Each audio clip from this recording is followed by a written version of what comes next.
Hey, it's me, Vicki Marie, just adjusting my camera. It seems like I feel like I'm low down somehow.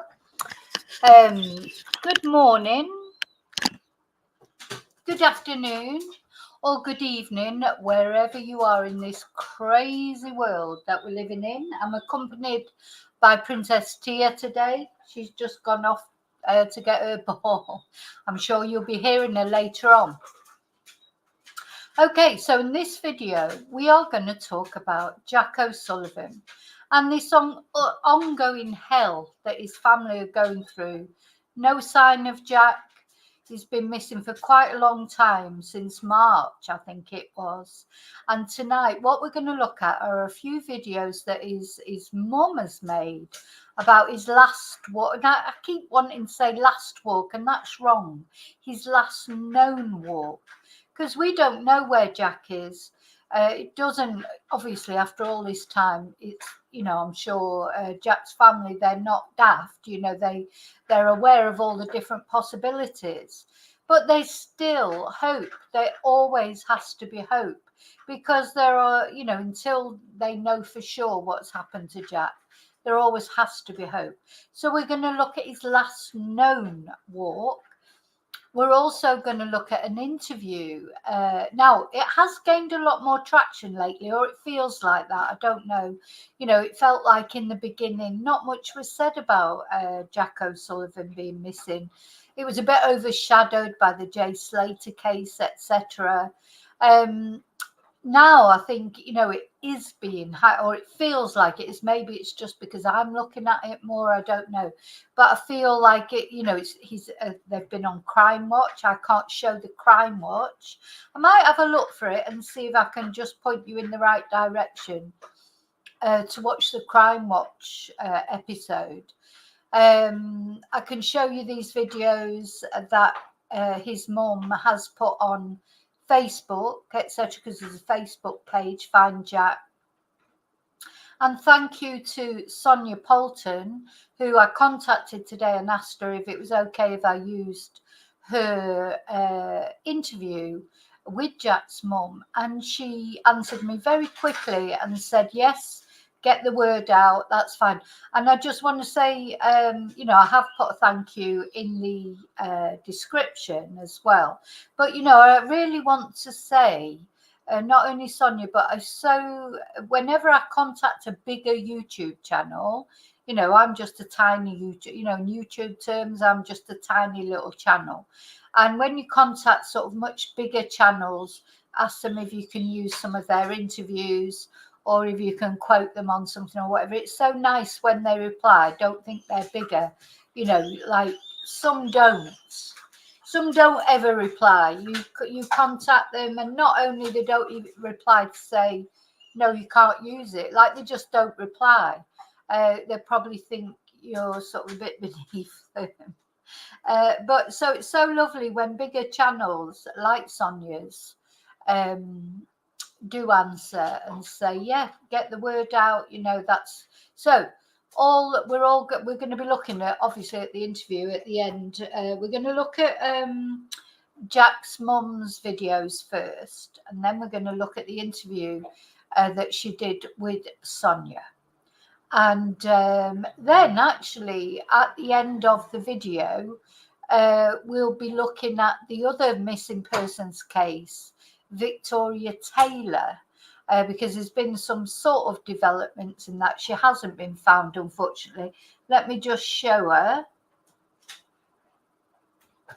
I'll just show Victoria. I mean, if you've watched my video, you'll know who I'm talking about. But Victoria is a mum of a little girl, and she's also gone missing. And the police were searching the River Derwent. Anyway, we're going to look at that at the end. We're going to look at Jack first, and then we will be going on to, and then what I will do is split this video and release the part about Victoria as a separate video. So just to let you know that, because if you're a subscriber, you'll see the video about Victoria coming up, but it won't be a new video unless something happens in the meantime. It'll be I'll have just cut it off this video, because this video really is about Jack.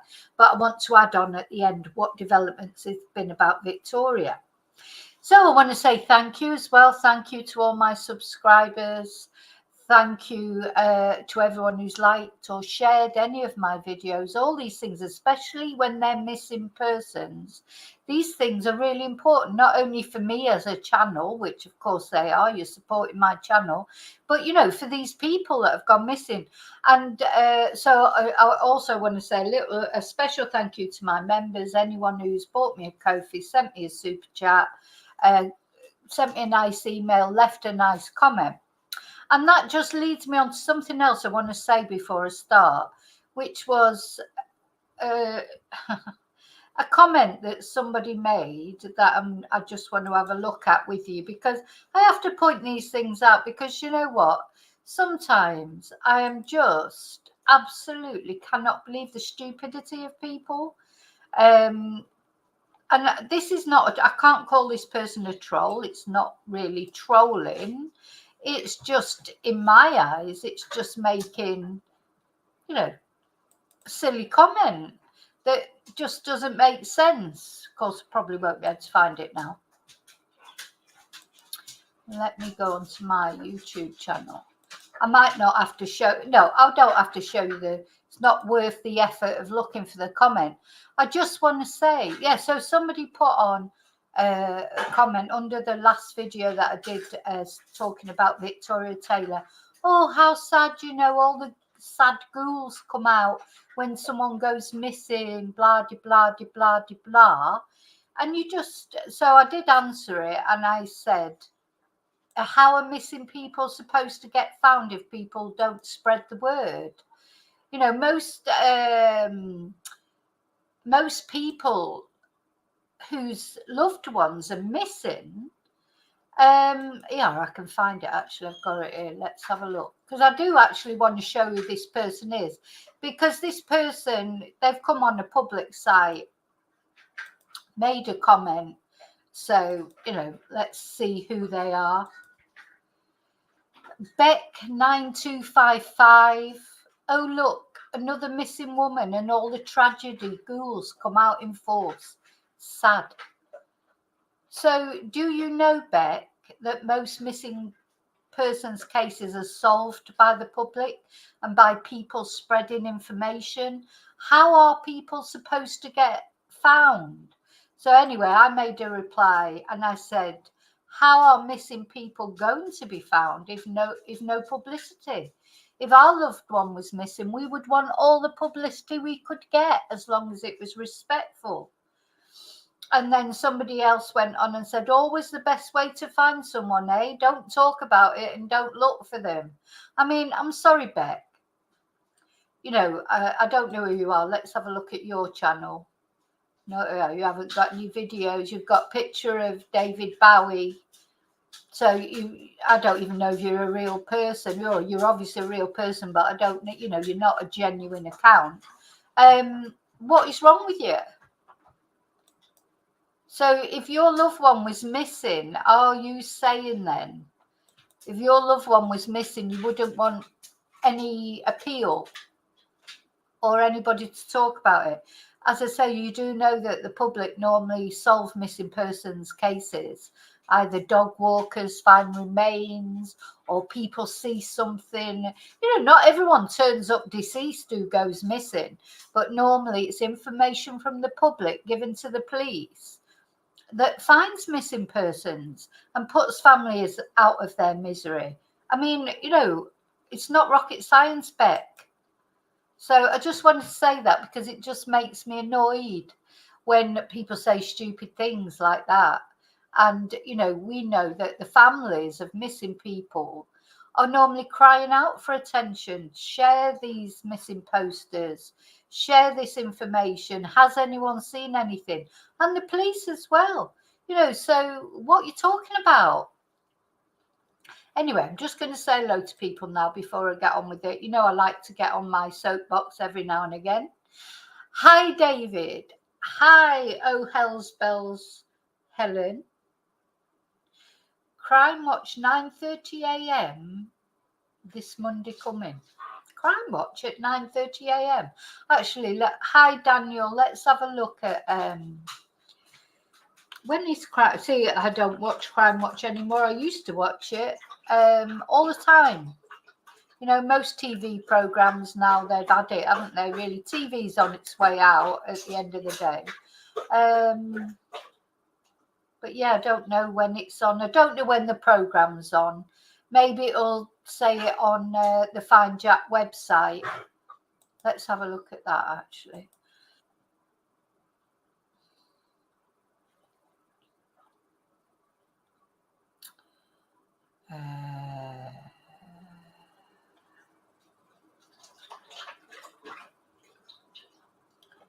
I know it. Here. It says Monday. Yeah, it is 9:30 in the morning. Crime Watch. Goodness me. Well, that does surprise me. Does surprise me.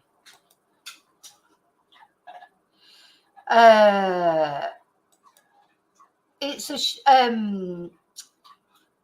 so funny. Didn't Crime Watch used to be on the last Wednesday of every month? I mean, I know I've lived in Spain a long time, so it's probably changed ages ago. People will be saying to me, "Oh God, that changed ages ago," but it used to be on, wasn't it? The last Wednesday of every month, Crime Watch was on. But anyway, so it's on at 9:30 on Monday morning. So, but the good news is, I mean, at the end of the day, the good news is, it's being highlighted. So the more that Jack's case can be highlighted, because he's been missing for a long time, you know, a long, long time, over 6 months now. So how his mum, Kathy, she just seems so calm and measured. I'm sure she's not calm and measured in the privacy of her own home or all the time, or maybe that's the only thing that keeps her going. You know, you just can't imagine not having any answers after all this time. And of course, it does feel like the police are letting go of it a bit, because time's moving on. The police have only got so many resources. There's loads of missing people. So there's that issue as well at the moment. But we're going to look at all those things.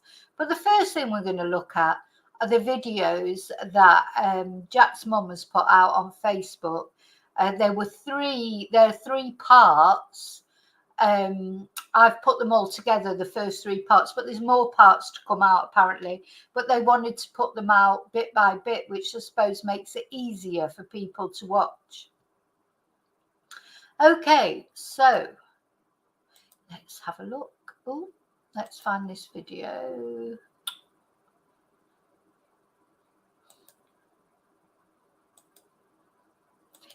File. So here we go.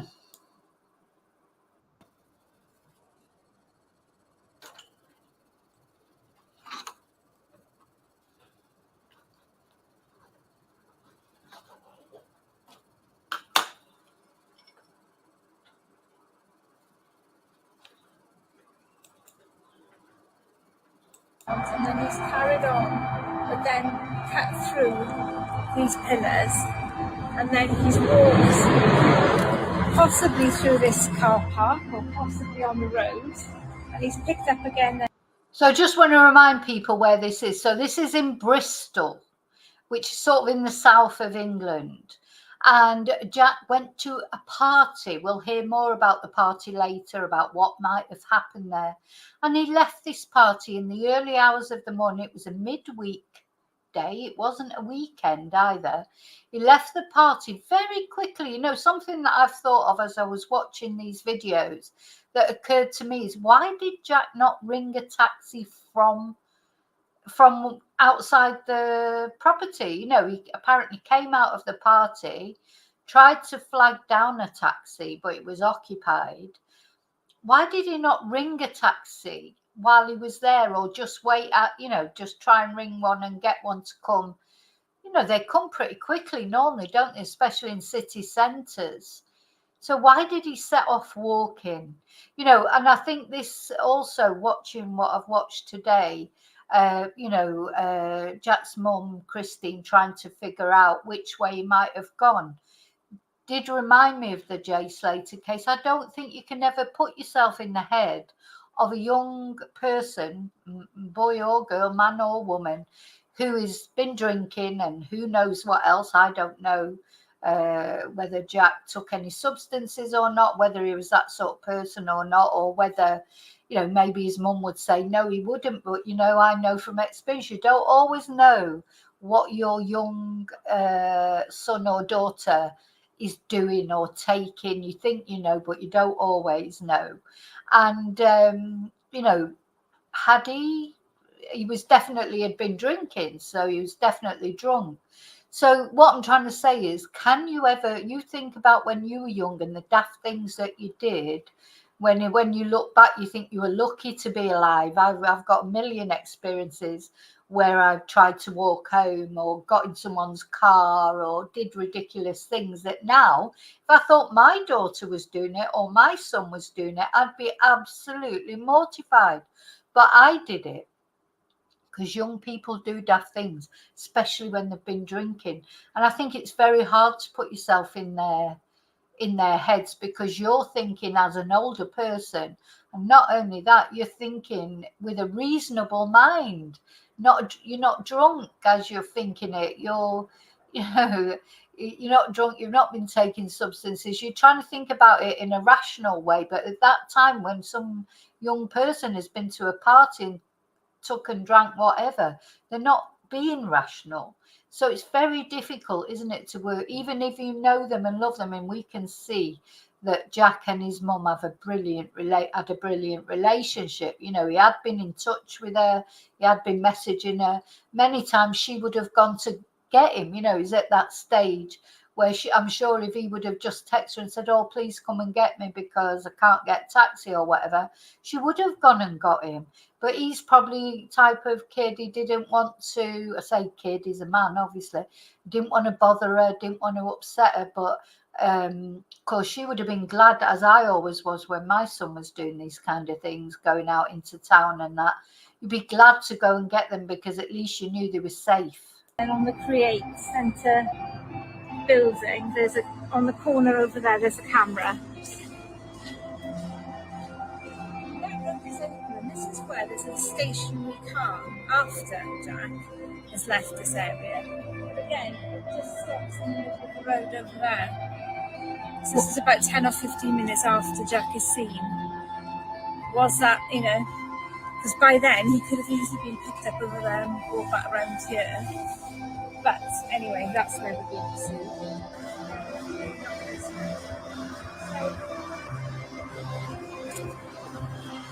I just think it's heartbreaking that Kathy goes out and does this. I think she recorded this quite a little while ago, but apparently his brother goes out every day and walks the walk and, hopes to find, because none of Jack's belongings have been found either, nothing. So there's not been anything found. So, his last, we'll see in a moment when his last sort of phone pings were and this kind of thing, but his belongings haven't been found. So, there's nothing, there's no trace of him, nothing. After about 8 o'clock that morning, nothing. Till now, months later, nothing, no sign, no nothing. But you'll hear in the Sonia Poulton interview that we're going to listen to, maybe some things coming out about phone data and stuff like that, maybe.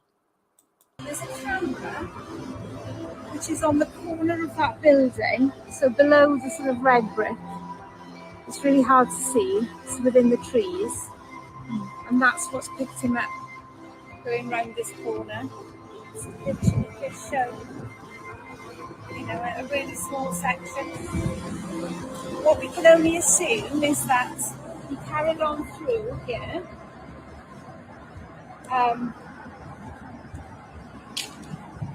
There are lots of cameras all over here, but not all of them are working. Because we've got imagery of Jack and he's passing these railings. And it'll come in this direction. So this is the point now where we know. So Christine has had to find out a lot of things herself as well. To me, Christine seems like a typically sort of English lady or Welsh lady or whatever she is, but British, that British steel.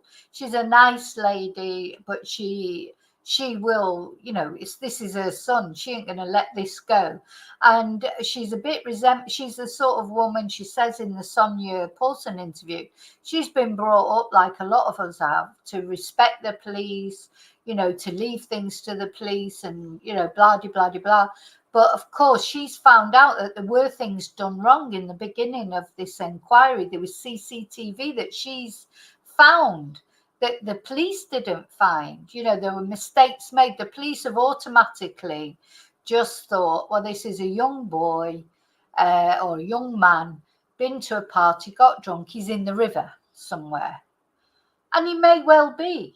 He may well be in the river somewhere. We don't know, do we? And that's exactly what she says later. Until she knows for sure, she knows that's a possible scenario.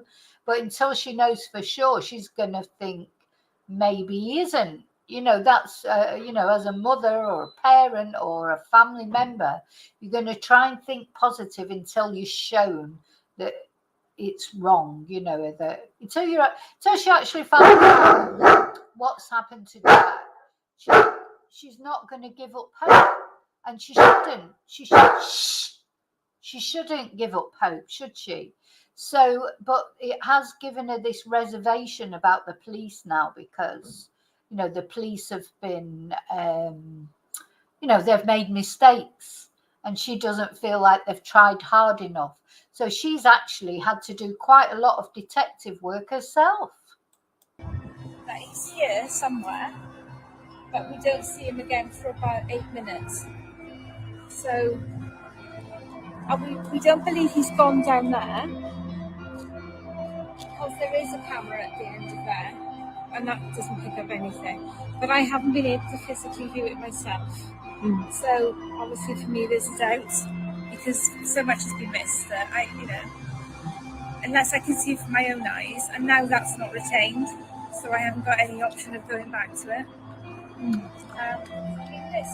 When it is very dark, this is quite poorly lit here. This spot is quite creepy, and as you go around this corner, it's really not pleasant.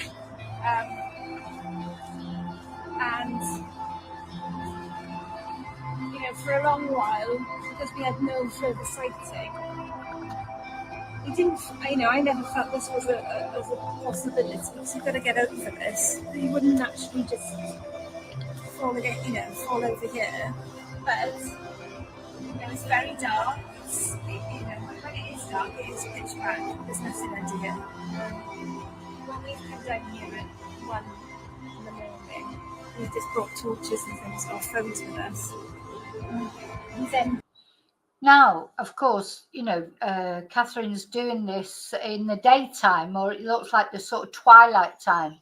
When Jack will have been making this walk, it will have been in the night time. It will have been very, very dark, not much lighting.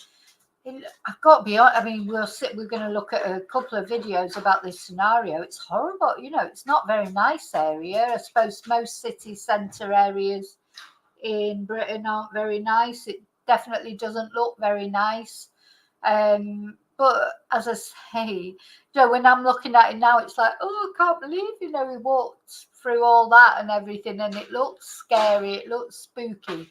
But yeah, when I was that age, or maybe a little bit younger than that, to be honest, my days of doing all that, I was probably about 18, 19. I did it through Manchester city centre a million times. I'm lucky to be alive, really. I can't be certain whether it's from this end. So we could have walked along here, then thought, hang on, this is wrong, and gone back on stuff.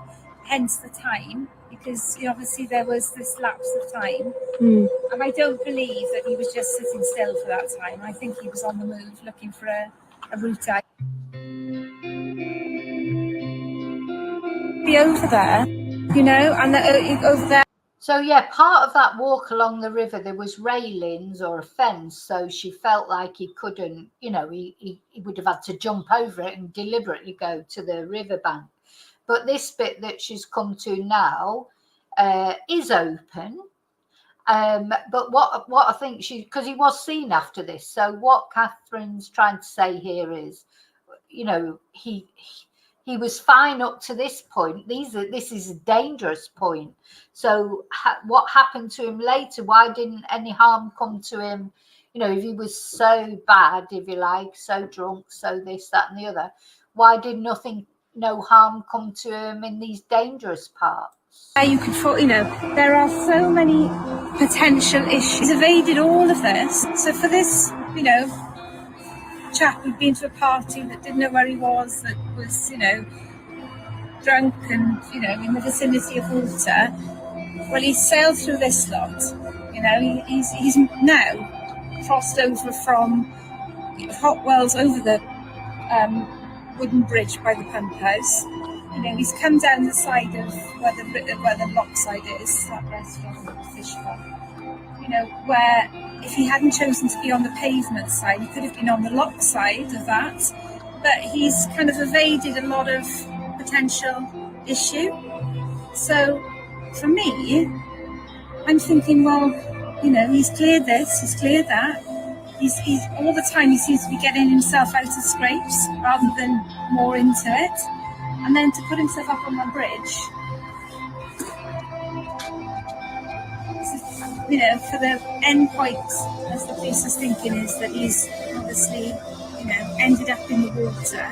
But he's done a hell of a job in getting there. Because, something like this, to me, is really dangerous. It's pitch black, normally. There's no lighting out here. And you could just wander, thinking, I wonder what's over there. And you could be down the side in an instant. And he's picked up, he's entering this car park, and it's from this angle. He's walking through here and passing the. Okay, so now it's part Next two. time he's picked up, he's entering. So that was part one, that finished there. Now we're on to part two. In this car park, and it's from this angle. And he's walking through here and passing these pillars. He's on this side. There wasn't obviously so many vehicles as there are now. These are the council vans. Yeah, there's a part of this that is like a holding bay for council material. That is the security shop over there, and it's their cameras that picked him up, and they've got him walking through here and walking straight across here. This van obviously wasn't there, and walking up onto the grass. This was all grown up.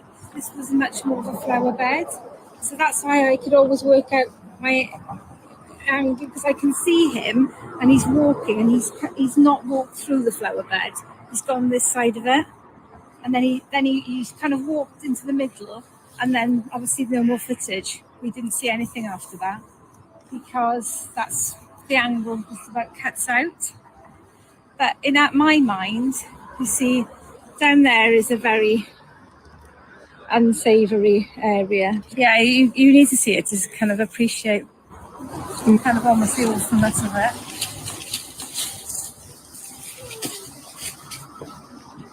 You won't be able to see inside because it really. Yeah, it's a very dodgy bit, this, isn't it? If he walked down there, you don't know who might have been around. Like, you'll find out later, his friend, something happened at the party as well. That's something that Catherine talks about in her interview with Sonia. Something happened at the party. There was an altercation, and Jack fell over and fell down the stairs, apparently, banged his head. There was a few words with somebody who was said to him, oh, have you had a bit too much, mate, or whatever. Anyway, she'll explain that. We'll watch that. So there was some altercation at that party. So that might explain why Jack just left suddenly, without ringing a taxi. why didn't he ring his mum and say, oh, come and get me? Well, I think she offered to come and get him. He messaged her, told her he was going off to find a taxi. He was fine not to come and get him. You just wish you could rewind time, don't you? That he would say to his mum, this is, please come and get me. As much as it's annoying, and I've done it loads of times. It's annoying to be woken up at 2-3 in the morning and have to go out and pick your son up or your daughter or whatever. But it's still, at least they're safe. I would never not go. As much as annoying as it was, I'd rather be a taxi. Because the other thing, and I just want to say to people who maybe haven't been through that stage with their kids yet, it is annoying, but just go with it, because it doesn't last that long. A couple of years at the most. No, but seriously, you feel better if you go and get him than worrying about how they get home, or I did. Maybe that's just me, but it's better to go and get them, know that they're safe, than otherwise you're thinking, oh my God, are they all right, blah, blah, blah, blah. Now, and I'm sure 100% that Catherine would have gone out and got Jack, but he said no, he was going to get a taxi. So, but the altercation, if there was an altercation, that explains why maybe he left. And just looking at these areas that he's wandering around, they're not very nice, are they? It's not very nice, is it? I mean, some of the videos we're going to see in a bit, I just think, oh my God, to live in these places. You would be scared of walking around at night. You just would be. It's pitch black. Okay. Let's see if I put my... If you can imagine it.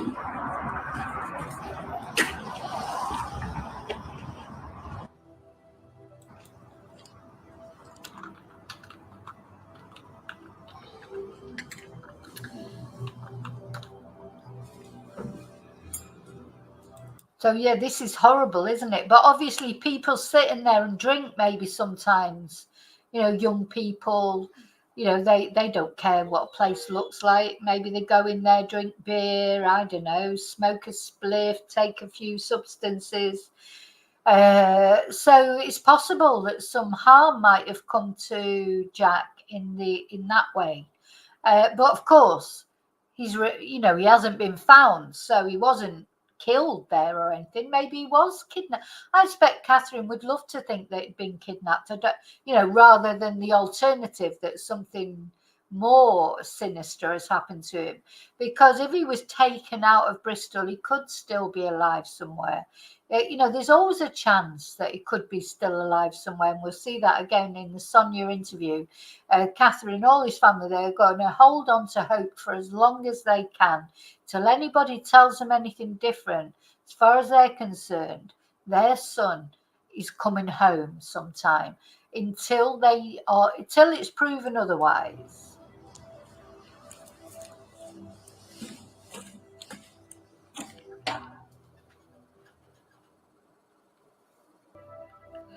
Now we're on. And he's off camera for about 8 or 9 minutes, and we can't be exact of what's happened at that time, as he unfortunately stumbled across something that he didn't need to stumble across, because this is not a very nice area.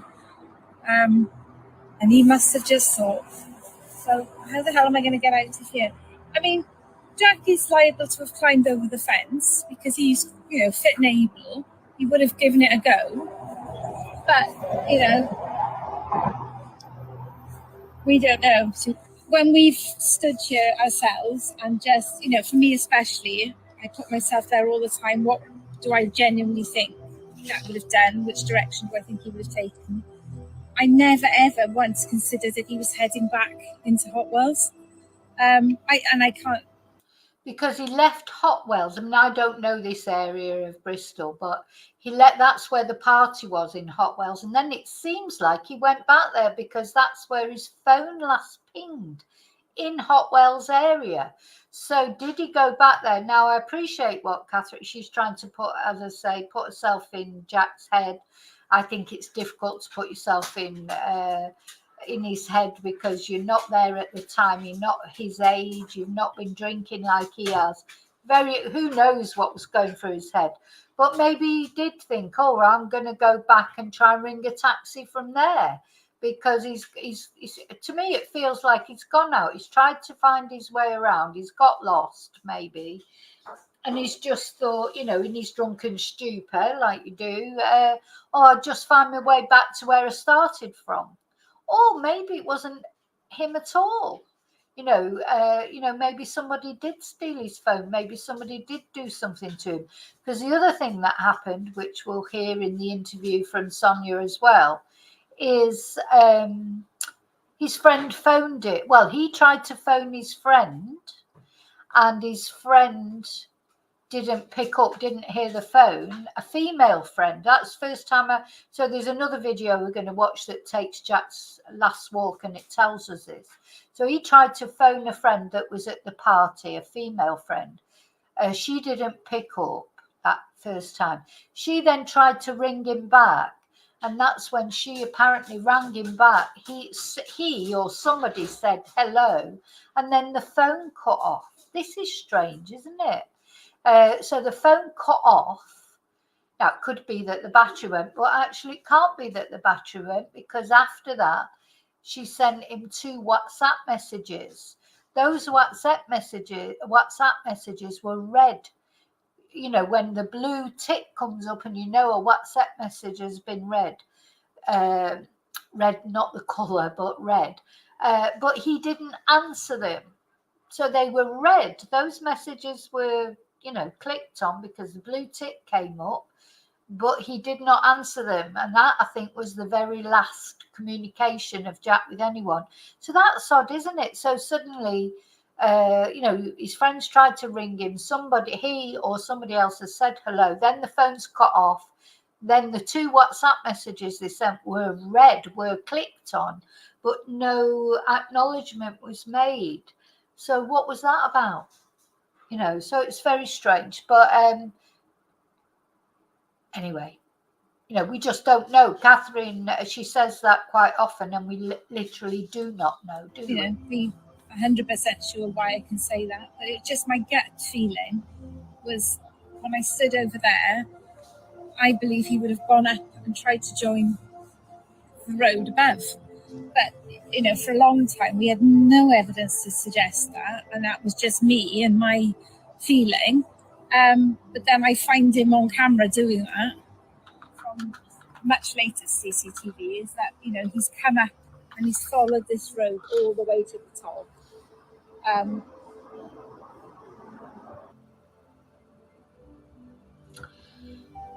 He's gone up on this side, because if he had been on the other side, then that camera in the underground car park would have picked up the movement of him.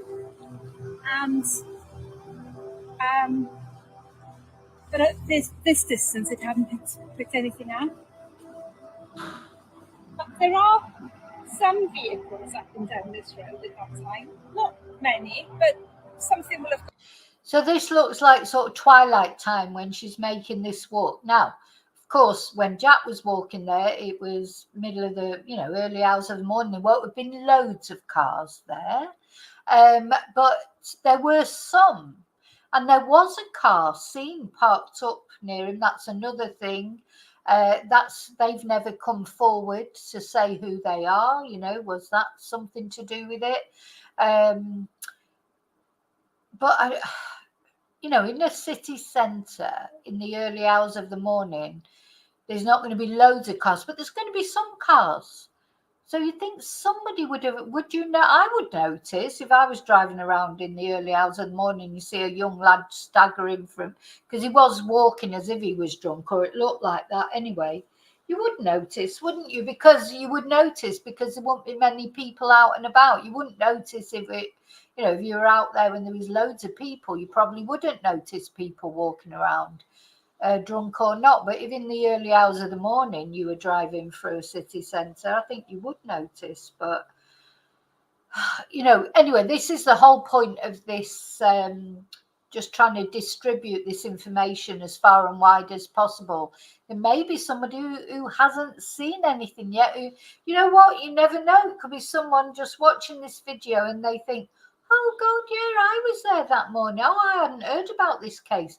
Not everybody knows about, follows missing people or true crime and stuff like that. And you just never know. Just one day, it might be somebody who's watching this video, not because they normally follow my crime videos or missing persons video. Maybe they normally follow my Spanish channel, learning Spanish, and then suddenly they watch this and think, oh yeah, I was there.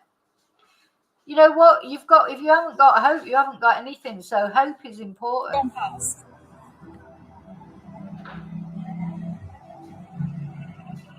My gut feeling is he's continued to the top of this road and then try to make a decision on what to do. Because again, he's off camera for about 5 minutes. But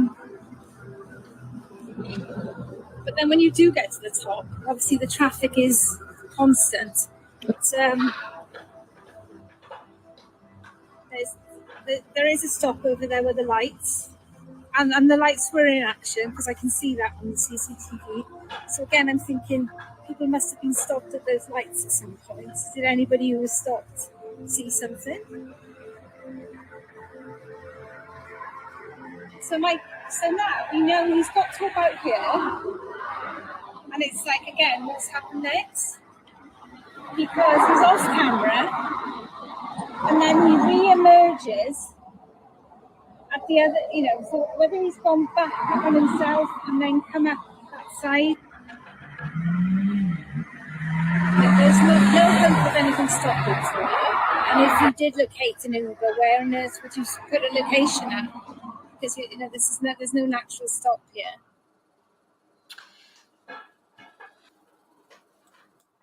Yeah. So, thing is, Catherine strikes me, I think when people go, what I've noticed following true crime, missing people, etc., people deal with it in different ways. And sometimes people deal with it, they want to get involved. Like Catherine's like that. She's got to be doing something. She wants to be, I think I'd be like that. I'd be doing exactly what she was doing. I'd be tracing the last walk back. I'd be doing whatever I could. And then other people can't cope with that. There was a case I was covering the other day where the mother said she just sat on the end of the sofa for 3 months waiting for her daughter to come back. I think that was Nicola Payne, the Nicola Payne case. She just literally could not move from the end of the sofa, because she just kept thinking the doorbell was going to ring or she was just going to let herself in with her key as normal, or, and so I think there's two types of people.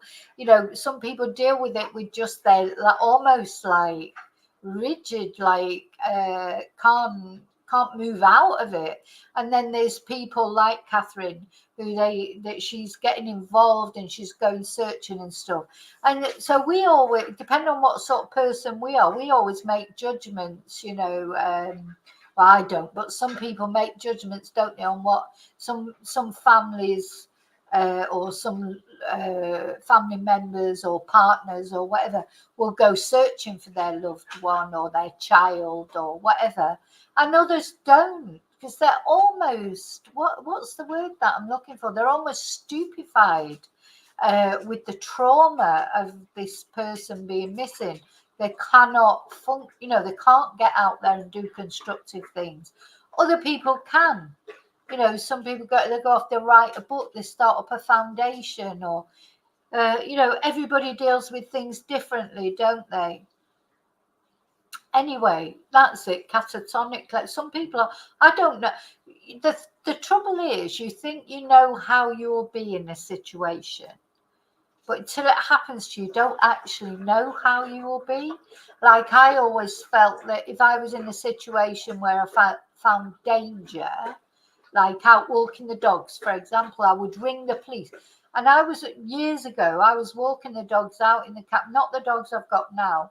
Literally, this is 20 years ago. And there was a guy whistling out in the campo, like there's nobody around. And I heard this guy whistling. I thought he was whistling his dog. And I looked over and I thought, oh, that guy's lost his dog. He's whistling his dog. And he was sort of in the distance under a tree. And then when I looked, he was actually whistling for me to look at him because he was actually doing something to himself. He was pleasuring himself. And I literally can honestly say I just was sort of just catatonic, just couldn't move. I went into such a panic mode. I had my walking stick with me that I always take, not for walking, but just to whack anyone over the head in case I need to. I had my phone with me, but I was scared to pick my phone up and phone the police because I was thinking if he sees that, he's going to come. He was quite a distance away from me, luckily. And I was thinking, oh God, if he sees me on the phone to the police or whatever, he's going to come running over to me. And I just sort of stood there, and then I just thought, right, I just turned around because I knew if I carried on walking the way I was going, I would end up in like an even more dangerous part, like woody part. So I just turned around and went back the way I'd came. But I didn't even run. I just walked. I didn't want to run because I thought if I start running, will he start running after me? So what I'm saying is it wasn't anything like I thought I would do, which is like get annoyed, phone the police, blah, blah, blah. But you go into this like panic mode. Anyway, I did phone the police. As soon as I got back to civilization, I went to my friend's house. Her husband, we phoned the police together, and that was a total waste of time because apparently in Spain it's not illegal to do that as long as he's not a child walking past. This is what the Guardia Civil told me. It's not illegal to do what he was doing in public as long as it wasn't in front of a child. So there you go. Anyway, that's a whole different story. But the point of what I'm trying to say to you is, you don't know how you will act. You don't always act how you think you would act so sometimes we do tend to, I'm as guilty of it as anyone. We do tend to say, oh, would you do that? Or would you say that? Or well, you just don't know. Anyway, I know. So what we're going to, Claire, so what the police said to me was all they could have done was moved him on, like told him to move on, but they couldn't, there was no law against it. Great. Anyway, so we're going to look now. This is another person filming Jack's walk. This is a little bit jumpy, I just want to warn you, but it's really interesting. This is Jack's journey filmed in daylight. And I'll stop every time there's some text comes up because the text flies off quite quick. But when there's some text for you to read, yeah. Janet.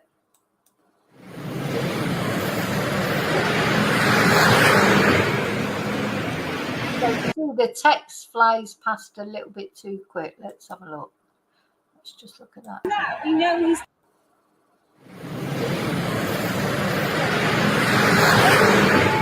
Oh God, it just flew past again. Hang on.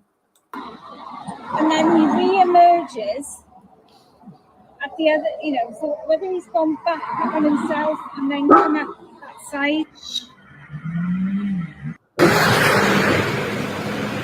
Oh God, I keep missing the bit. Anyway, so the party started. That's what it keeps saying.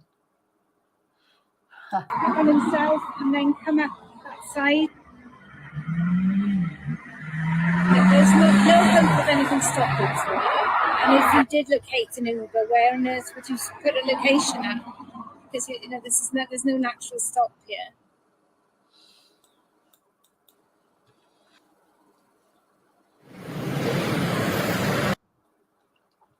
So the party started Friday, March the 1st, but it finished in the early hours of Saturday the 2nd. Okay.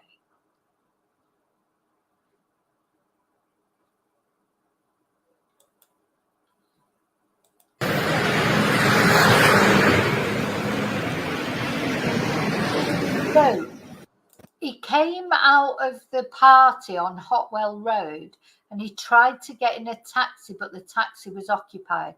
Still don't really understand why he didn't ring the taxi before he left, but if he'd had an altercation or banged his head or whatever, maybe that explains it.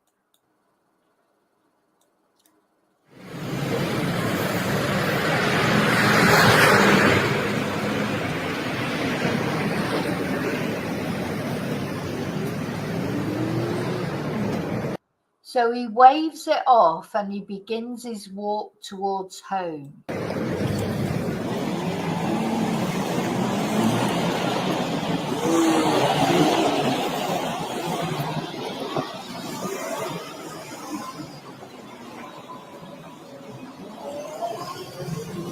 Now, I don't know if it's just me or maybe I'm being snobby, I don't know, but it doesn't look very nice, does it? Or maybe I've just lived in Spain too long in a little village. As you walk along here, like there's rubbish everywhere, there's a lot of roads, a lot of cars, a lot of traffic, but I suppose it's just typical of a city centre, isn't it? Janet, sounds like you had a lucky escape.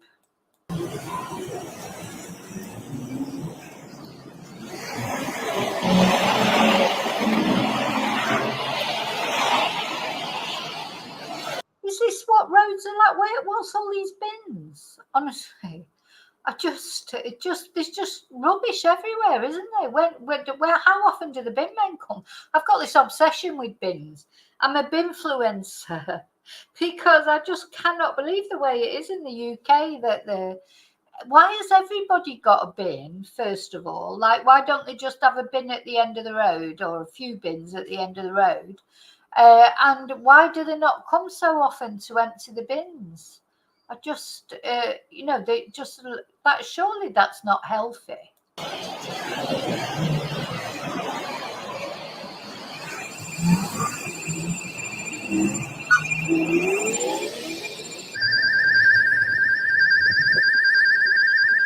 So Jack walks in the middle of the road over the swing bridge away on the water's edge, from the water's edge. It's quiet at night. Is that what that says?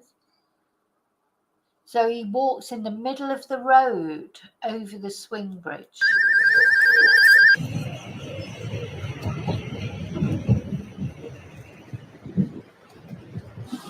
I've got to say, what makes me feel so uneasy with this whole case of Jack is the water everywhere. You know, there's so much water, but then none of his belongings have been found. I know it has been a long time. So you know what people say, like we know from the Nicola Bulley case, that bodies are in the water for so long and then the gases make them come up to the surface. You know, and with Jack, it is long past that time, but nothing has been found of Jack's remains or of his belongings. So we have to assume, why, probably he's not in the water somewhere. But, I've just got this total phobia about water ever since the Nicola Bulley case and all the different cases you hear about. But, anyway, went over the bridge.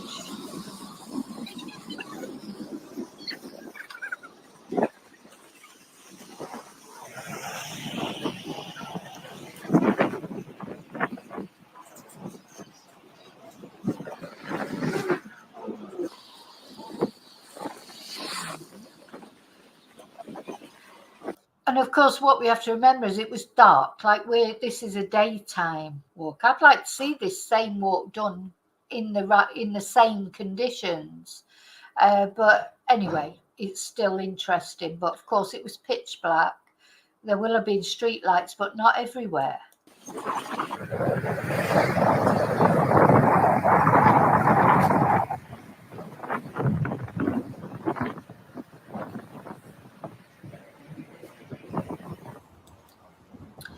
Now that's interesting. They say there, when they saw the CCTV at that point, hang on, let me move it. They said that Jack looked a bit confused here.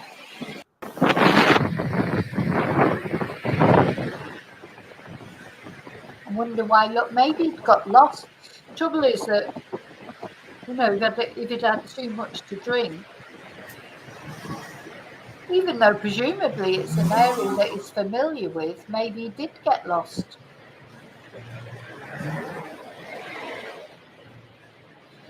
I just imagine now that would be at night. That would be so dark, wouldn't it? So dark.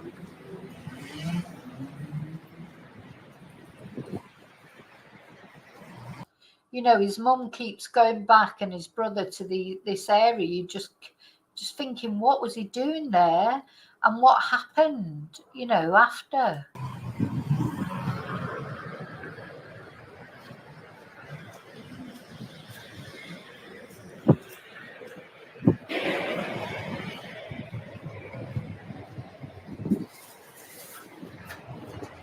It's a funny way for him to go, isn't it? You know, he's gone over all that wasteland. Now he's going up this tunnel and what have you.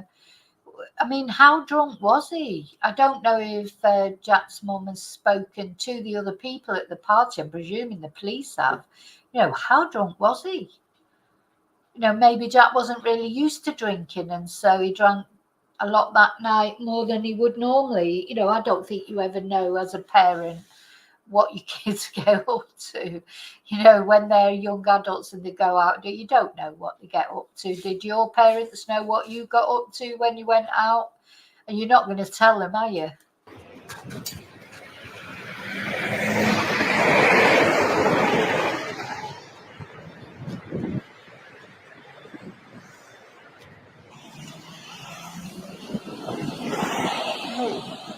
God, it is sort of very desolate, isn't it? I mean, the thing is, you know, from what we can, like, Jack seems like he was like what you'd call a good boy, but that doesn't always mean to say he was a good boy when he was out with his mates. You know, like, of course, with Jay Slater, part of the problem was because Jay had his history, didn't he, with his, he had a criminal past, and you know, that caused a load of sort of speculation, etc. But I don't think that's come, you know, so far, as far as I know, nobody's saying, you know, Jack was training to be a lawyer. He was like what you'd call, you know, a middle class boy. But that doesn't mean to say that when he went out, he still didn't sort of get too drunk or take substances or whatever. Who knows what he did?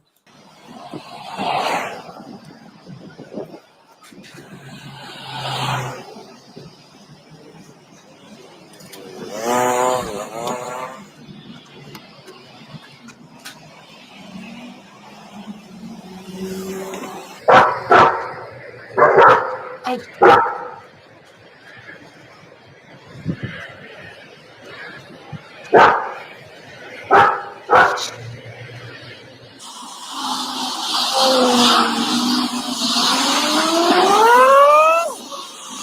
So Jack goes off camera for a few minutes here. This is the road that runs home, but Jack changes direction towards town.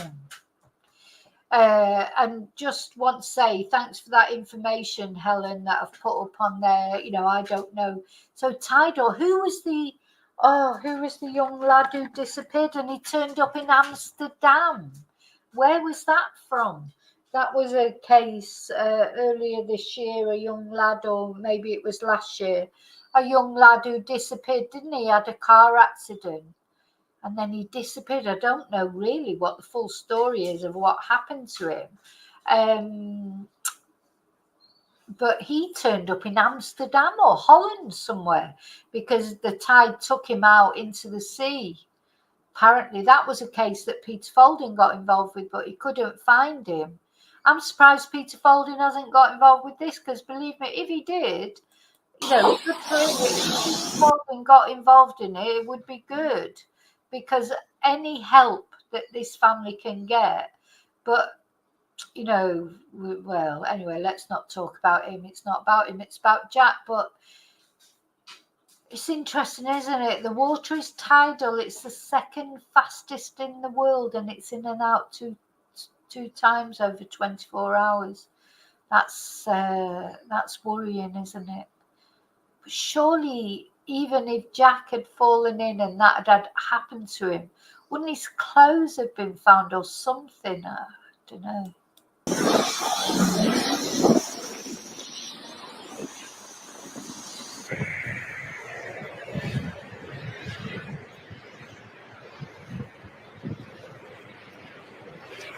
To me, what I'm getting about this walk now is I think it's scary to do it in the daytime, never mind in the nighttime. As you say, Claire, it's lonely, it's a long walk, it's it's desolate, it's isolated, it's, you know, there was maybe cars, but God, just, you know, what was he thinking, bless him?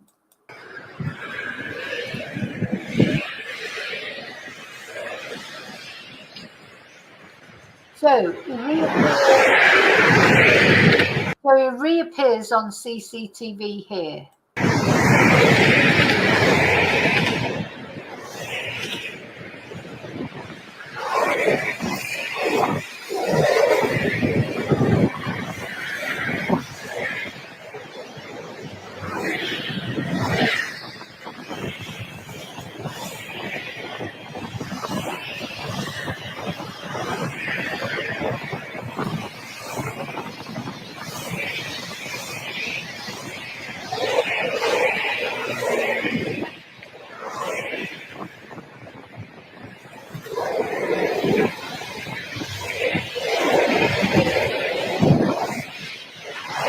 So Jack goes off camera here. This is a possible route to the next sighting.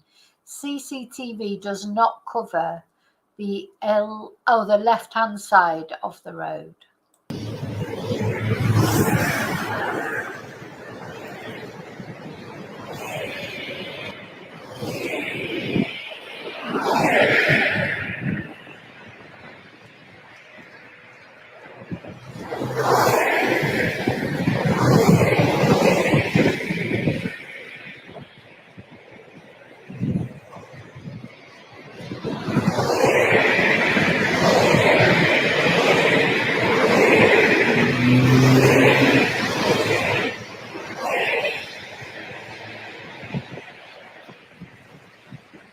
So,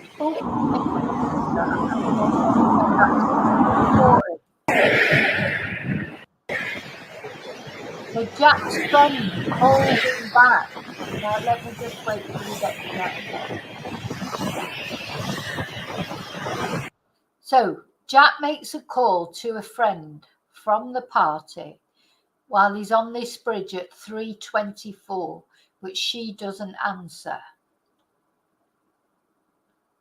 So at 3:24, he's still sort of, I don't want to say still alive, so that makes it sound as if he's not alive now, but he's still, they know that he made a call to his friend.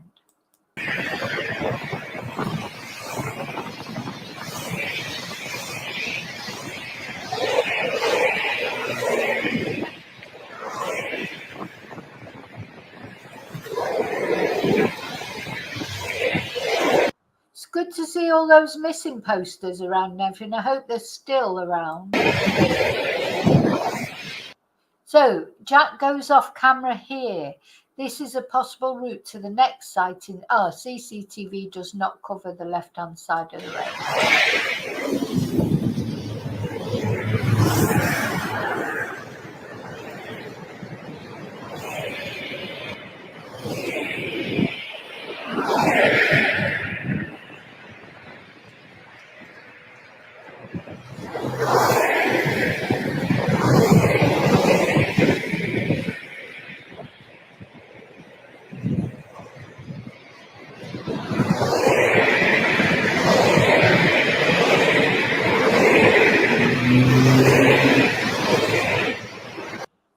So Jack's friend calls him back at 3:35. He says hello, then the phone line goes silent and the line is open for 58 seconds. That is so strange, isn't it? His friend calls him back at 3:35. He says hello, then the phone line goes silent, but the line is open for 58 seconds. Now, is it just that Jack's drunk and he can't, he can't speak? Has somebody, was it even him who said hello? Has somebody stolen his phone by now? We just don't know. We don't know. And that just must be so awful for his family. So mysterious, isn't it? Because even if he would, if he would have said hello, I don't know where I am. That's what happened with Jay, wasn't it? Jay Slater. He answered the phone or he spoke to Lucy said he didn't know where he was worried because his phone was running out of charge. At least there's something that he said. I know some people don't believe Lucy. I personally do. At least there's a reason why. But now we're talking about Jack, who has answered the phone, or we think it was it him. Was it him? That's the question. Was it him who answered the phone? But he's then it's just gone silent. But after 58 seconds. Now, 58 seconds doesn't seem like a long time, but it actually is quite a long time. A minute is a long time. So why did he say hello and then nothing for 58 seconds? So it's a real mystery.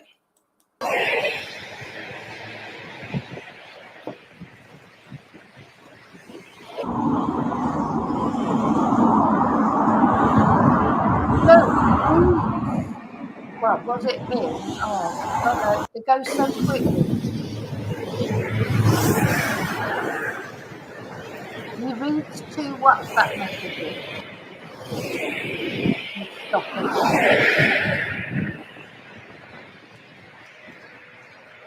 Somebody must have. I just think, there were cars going past. Somebody must have seen him because he would have stuck out.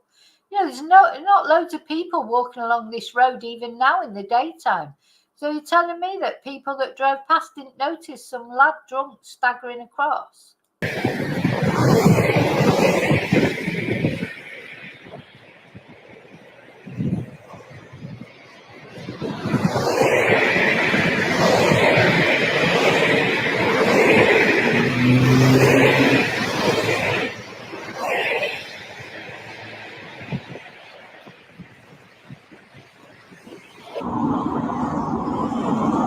So yeah, he reads 2 WhatsApp messages from the same friend at 3:38 a.m. and 3:39 a.m. But the messages from here on are not marked as opened. So he or somebody opened those 2 WhatsApp messages, 3:38, 3:39, but any message after that was not opened or not marked as opened. Now, of course, you can read, if you've got your phone and you get a WhatsApp message, you can just read it up at the top. You don't have to click into it. If it's a short message, you can read it. If it's a long message, you have to click into it. So it doesn't necessarily mean he didn't click into it, of course, but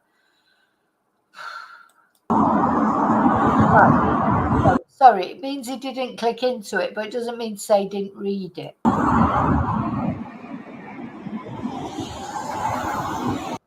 So the road in the background here is Granby Hill, which is Jack's last Find My app location.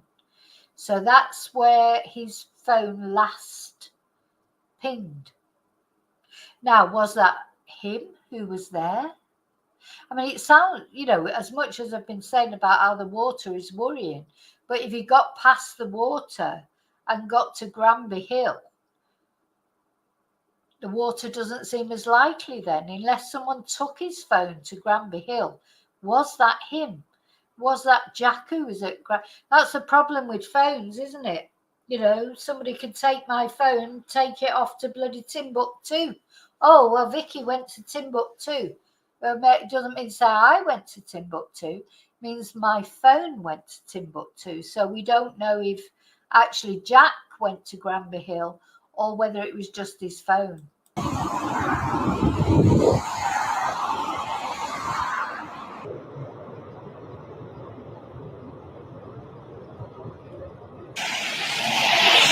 So it details a specific address, but adds that it is approximate. I don't know because I don't have Find My Phone or any of those things, but is it that accurate? I don't know. Now, apparently when Jack's parents went there the following morning, there was nobody there.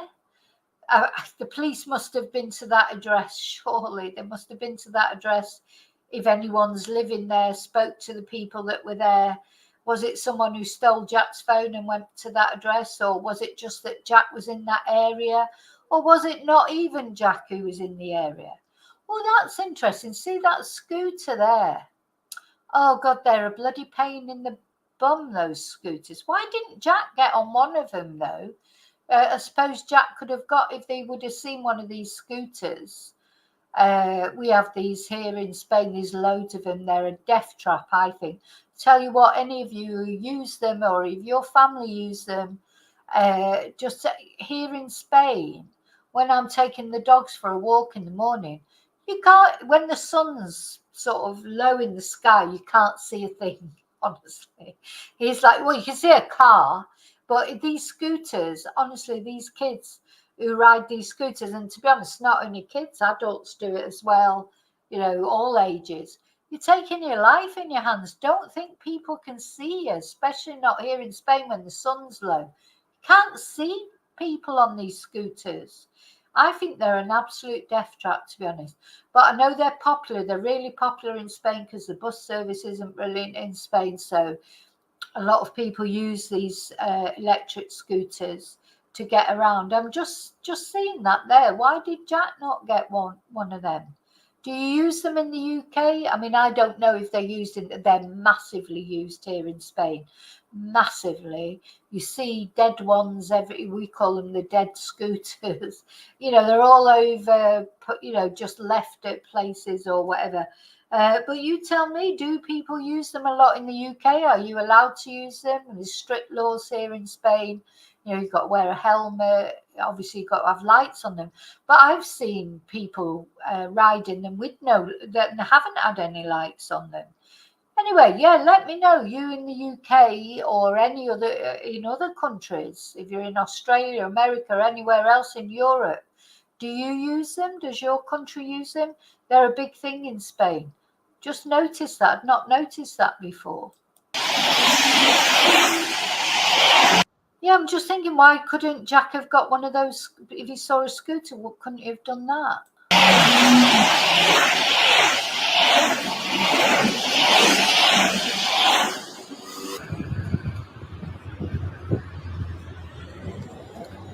It's not very nice, is it? It's not very nice.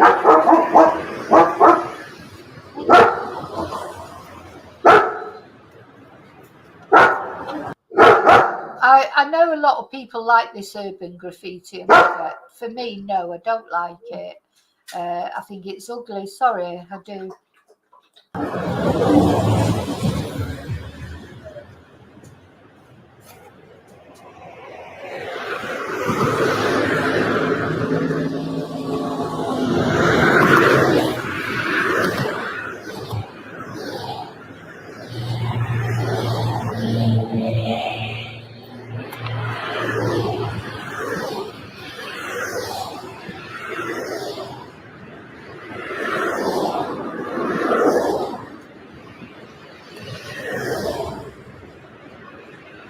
So this is the last place that Jack is seen on CCTV.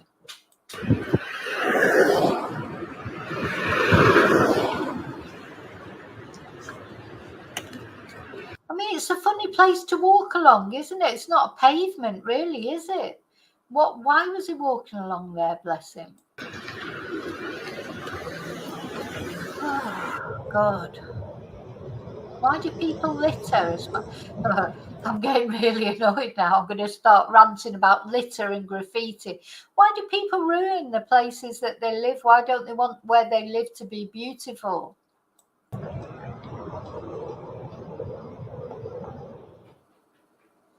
So, stop it. Jack could have crossed over the main road here off the CCTV. He's not visible on the CCTV. Back across the main bridge, although sleet has reduced visibility on the CCTV, that is.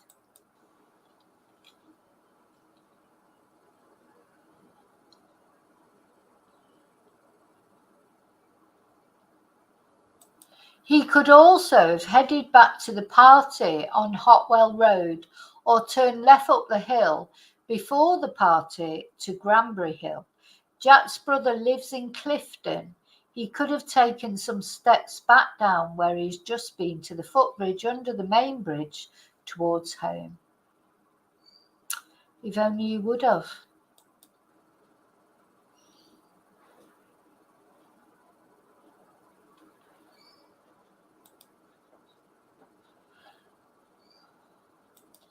So anyone who's out there from the Bristol area, or if this is jogging your memory or whatever, if you have any CCTV, dash cam, doorbell cam footage from Saturday, March the 2nd, from this area between 3:25 and 5 a.m. So there's nothing between this time, or were in contact with Jack at this time, please get in touch with findjack23@gmail.com.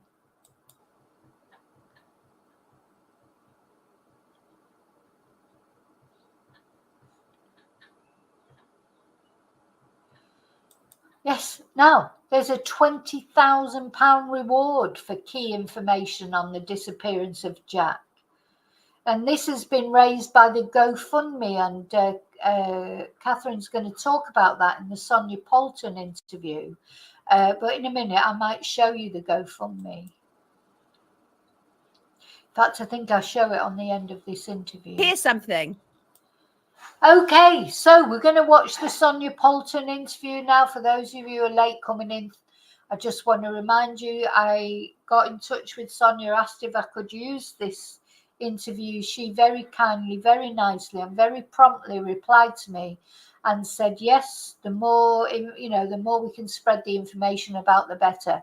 So thank you to Sonia. Go over to, I've left a link to her video and to her channel in the description. Please go over, give her a subscribe or a like or whatever, because it's so kind when bigger YouTube channels allow smaller YouTube channels like me to use their information for whatever reason. So thank you to Sonia, and now we're going to watch this. Hello.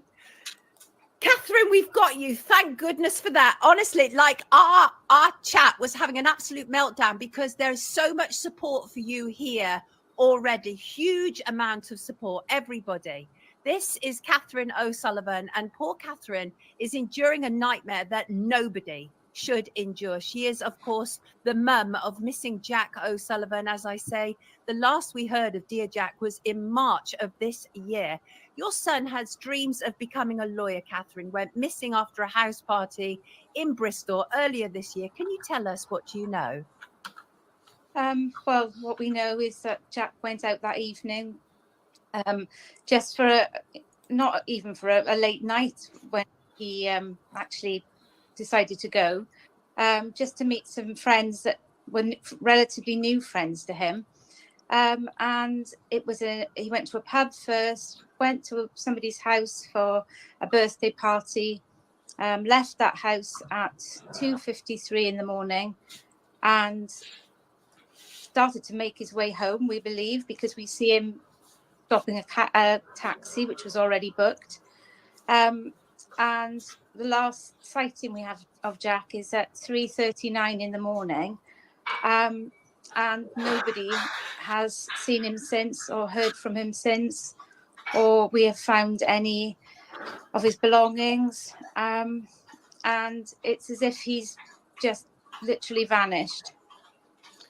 How are you coping, Catherine? Oh, it's it's hell. That's the way I describe our lives. We're in a constant state of hell. My day is solely devoted to finding Jack and doing everything that we can to try and understand what's happened, and do an investigation almost myself. But it's a really, really not a good place to be. So we're talking 7 months now. And how have you been assisted by the police? Well, initially, in an emergency, you ring the police. That's the way I've always been brought up, to think the police are going to be the people you call out to in a crisis. And we didn't have any reason to doubt any of that. until about 3 months into Jack being gone. We realised that they'd missed Jack on a piece of CCTV, which did cause us great concern. So at that point, we did start asking a lot more questions. So where we are is that we believe this is still an ongoing investigation, but we don't have as much contact as we did in the beginning. We're down to a weekly email, which sometimes answers our questions and sometimes doesn't. So that has made things even worse, if that's possible. Extremely painful for you. Let me read you some of the comments in the chat. Very busy chat. Absolute huge support for you. Stella says, so sad and praying for you, Catherine. Shalini is sorry, Catherine. Frank says, that is terrible. Angie said, no words, sending love. Chris says, oh God, it must be a nightmare. Thoughts with you all. We've read in the newspapers that the police are actually winding down the investigation and essentially defunding it. Is that? Can you imagine? I mean, because it's been quite a few months now, and you know the police have this. Don't talk to me about funding of the police. I hope this new government does something about that. I hope they do, because I know it's difficult, but all missing people. We're talking about Jack today. Jack didn't have the coverage that maybe Jay Slater had, or Nicola Bulley had, or other missing people had. But now he seems like he is getting more coverage, and that's good. But there's still a load of other missing people out there who aren't getting the same coverage. Each missing person deserves the same. Every person is important. It doesn't matter who it is, does it? Now, I think part of that is up to the family, because if the family doesn't press it, you know, there is definitely, you know, the family have to, unfortunately. So the police have got all these missing people, and then who's going to get the most priority? The ones that the family press, I suppose. This is what makes me annoyed about sometimes hearing about cases where people are getting angry with, you know, social media or whatever. You should be glad that your loved one is getting attention. All right, some of the attention that they might get, you might not want or whatever, but you can't pick and choose. It's good if your loved one is missing and they're getting attention. You want that because you want information. You want to find out what's happened to them. There's people out there who feel like they're getting no attention whatsoever, and they would love to get some attention on their loved one, you know, and unfortunately, the more high profile the case becomes, you do get the negative attention as well. But, you know, that's the world we live in now, and you do have to almost accept that. So the most important thing you would want is that people were looking for your loved one. They were spreading information about your loved one, respectful information, of course, but, you know, information was coming in, police. So as long as police are getting leads, they will carry on with it. I think police stop paying attention to it when they feel like the leads have dried up. But also, you can never assume that they have stopped looking into it, because you just never know. But the family has to keep pushing it. Catherine's doing the right thing. She's on the Facebook. She's got quite a good crew on the Facebook page that are helping her, because she's not a social media person. She said that before this. You know, she wasn't someone who was always on social media. But she's driving it forward. Her friends and family and the rest of the family are driving it forward. And you just have to, because this woman, this family, they need answers. Even if they're the bad answers, we've talked about before, even if it's the cold comfort of getting your loved one's remains, but at least being able to give them a burial, not having to worry what's happening to them, not having to worry about where they are and if they're suffering, you know, or if they're just lying out somewhere discarded like rubbish. This is what you want. You want some answers, even if the answers are not the answers that you would like. It's better than no answers whatsoever, isn't it? Inaccurate? Well, it's it's a difficult one. I can't really comment because I don't know that due to the little communication we have. When we ask or we suggest things for them to be done, it's been a challenge to get them to cooperate, because their belief is that Jack was in a certain area. That's the only area they would consider looking, because his phone placed him in that area. And from the very start, I've said, I don't believe Jack's with his phone, because if Jack's got his phone, he would have either phoned a cab or he would have phoned myself or my husband or his brother. So that seems Yeah, I agree with her there. I mean, why didn't he phone a taxi? In Bristol, in the city centre, you would get a taxi easily. Surely there'd be an Uber or there'd be a normal taxi service, even at 3:00 in the morning.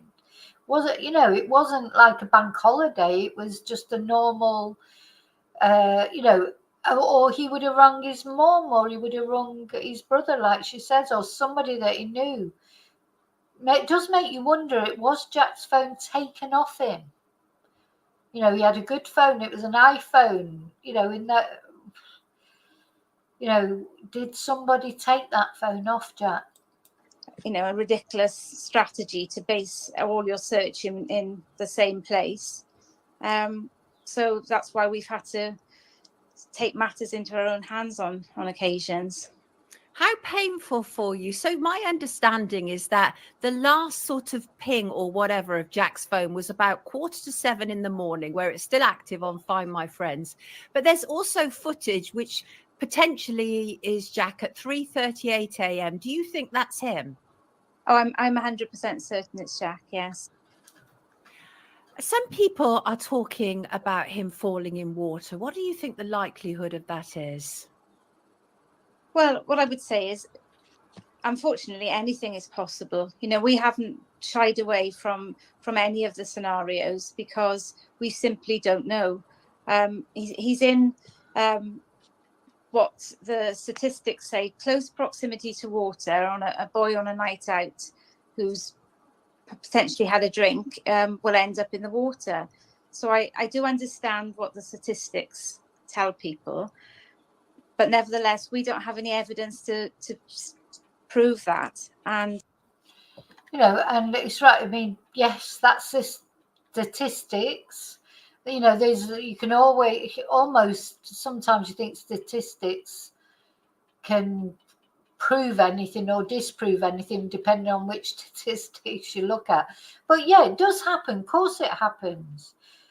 People anyone, not only young people, but anyone walking along near water, when they're drunk or if they're depressed, or the statistics will show that they probably will end up in the water for one reason or another. Look at Riley Strain. We covered the Riley Strain case. It was so tragic. A young lad, again, we saw how drunk he was. There was CCTV of how drunk he was. He somehow ended up in the river, and some people thought it was foul play, but it doesn't seem like it was. It does happen. It's tragic. But it doesn't mean to say that it's happened this time. We could take that, look at the Nicola Bulley case. Statistics tell us that the partner normally is responsible for their partner going missing. Now, the official narrative is that this isn't what happened in this case. Nicola fell accidentally into the river. So are we supposed to, sometimes statistics don't necessarily mean that's actually what happened. They want us to believe it in some cases, but then, why not in this case? As awful as it's been, we've sat with divers and people that work on the harbour because we're trying to gain an understanding of the possibilities, the likelihoods, and nevertheless, no evidence has been found of Jack going into the water. So, as I say, we just don't know is the honest answer. But we have really tried very hard to understand and investigate everything. I can't even imagine what you have endured. It must be literally a living nightmare, because this is every parent's nightmare, that something happens to their child and you're having to live it. So I'm absolutely so sad for you, Catherine. I think it's horrendous what you're enduring, and also having to battle so much as well. So the other thing that we read in the press was there was even a problem accessing Jack's phone records via EE, but that seems to have improved. Is that correct? Yes. Where we are this morning is that EE have very graciously. Now, this is interesting. So EE is the phone company. I don't really understand about, phone data and that. But there was a big thing on the Facebook page. They were, they'd heard that the police would not release this information to the family. EE, whoever they are, which must be the phone company or whatever, initially they were saying they wouldn't, and they were asking for everybody on the Facebook page to get in touch with EE and say, come on, the family want this information. Because the thing is that Catherine, she's not she doesn't trust the police now. She had to find her own CCTV and things that the police had missed. So it's all right, the police saying to her, oh yeah, we're on top of that, we're sorting out that phone data. She doesn't believe it. So she wanted, her own investigative team to look at it. Anyway, it sounds promising. It sounds like they have released it now. Allowed the phone data to be shared with a cyber company so that we can have that analysed ourselves. And the reason for this is that, the police tell us there's no need, this is done, we can assure you it's all sorted. But because of so many errors, we just don't know that. So the only way we can do these things is to know, 100% they're done correctly, is to do them ourselves. And I think it has been difficult through, privacy laws to get things released. But as a very kind lady from EE said to me the day before yesterday, I do believe common sense should prevail here. This is a missing person. So, we're making slow but steady progress. Let me ask you a question. Craig in our chat said, Catherine, wasn't there an altercation at the stairs at the party? Do you know anything about that, Catherine? Well, the little I know of this was mentioned to me the day that Jack was missing by one person that was at the party. She didn't witness anything, and she just said, I've heard that as Jack was leaving, he had words with somebody. We asked the police, is this true? Do they, would you know this? They said nothing to speak of. We don't know anything of the sort. So this information came to light for us many months later, when our own gentleman that's helping us, a private investigator, sought out some of the party goers, and a statement was read out which said Jack had fallen down the stairs and hit his head as he fell, and as he got to his feet, somebody sort of cracked a joke and said, I think you've had too much, mate. And as he got up, he pushed somebody. So this is interesting, because it seems like I think personally, reading between the lines, I think Jack had far too much, more than he perhaps normally does, to drink. Maybe he'd taken something he doesn't normally take. Maybe he'd been slipped a roofie.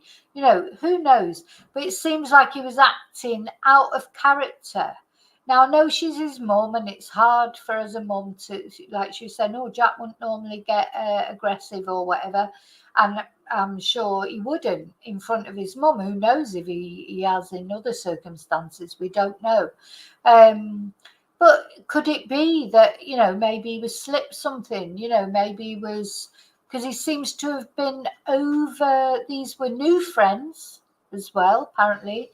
These were new friends, these weren't old friends that he was out with, you just never know, do you, if somebody slips. It terrifies me, that, actually. You know, when I think about years ago, you used to go out, you never thought that anyone would slip anything in your drink. You know, all this now that of people, you know, spiking drinks, never happened. When I used to go to the beer cellar in Manchester, which was like a, you know, a popular sort of nightclub, but it was obviously the beer cellar. The main thing that you would drink there was beer. People just used to leave their beers on the table, and you just used to go around drinking anybody's, you know, and they would drink yours, and that's how it was. It was a whole different time then.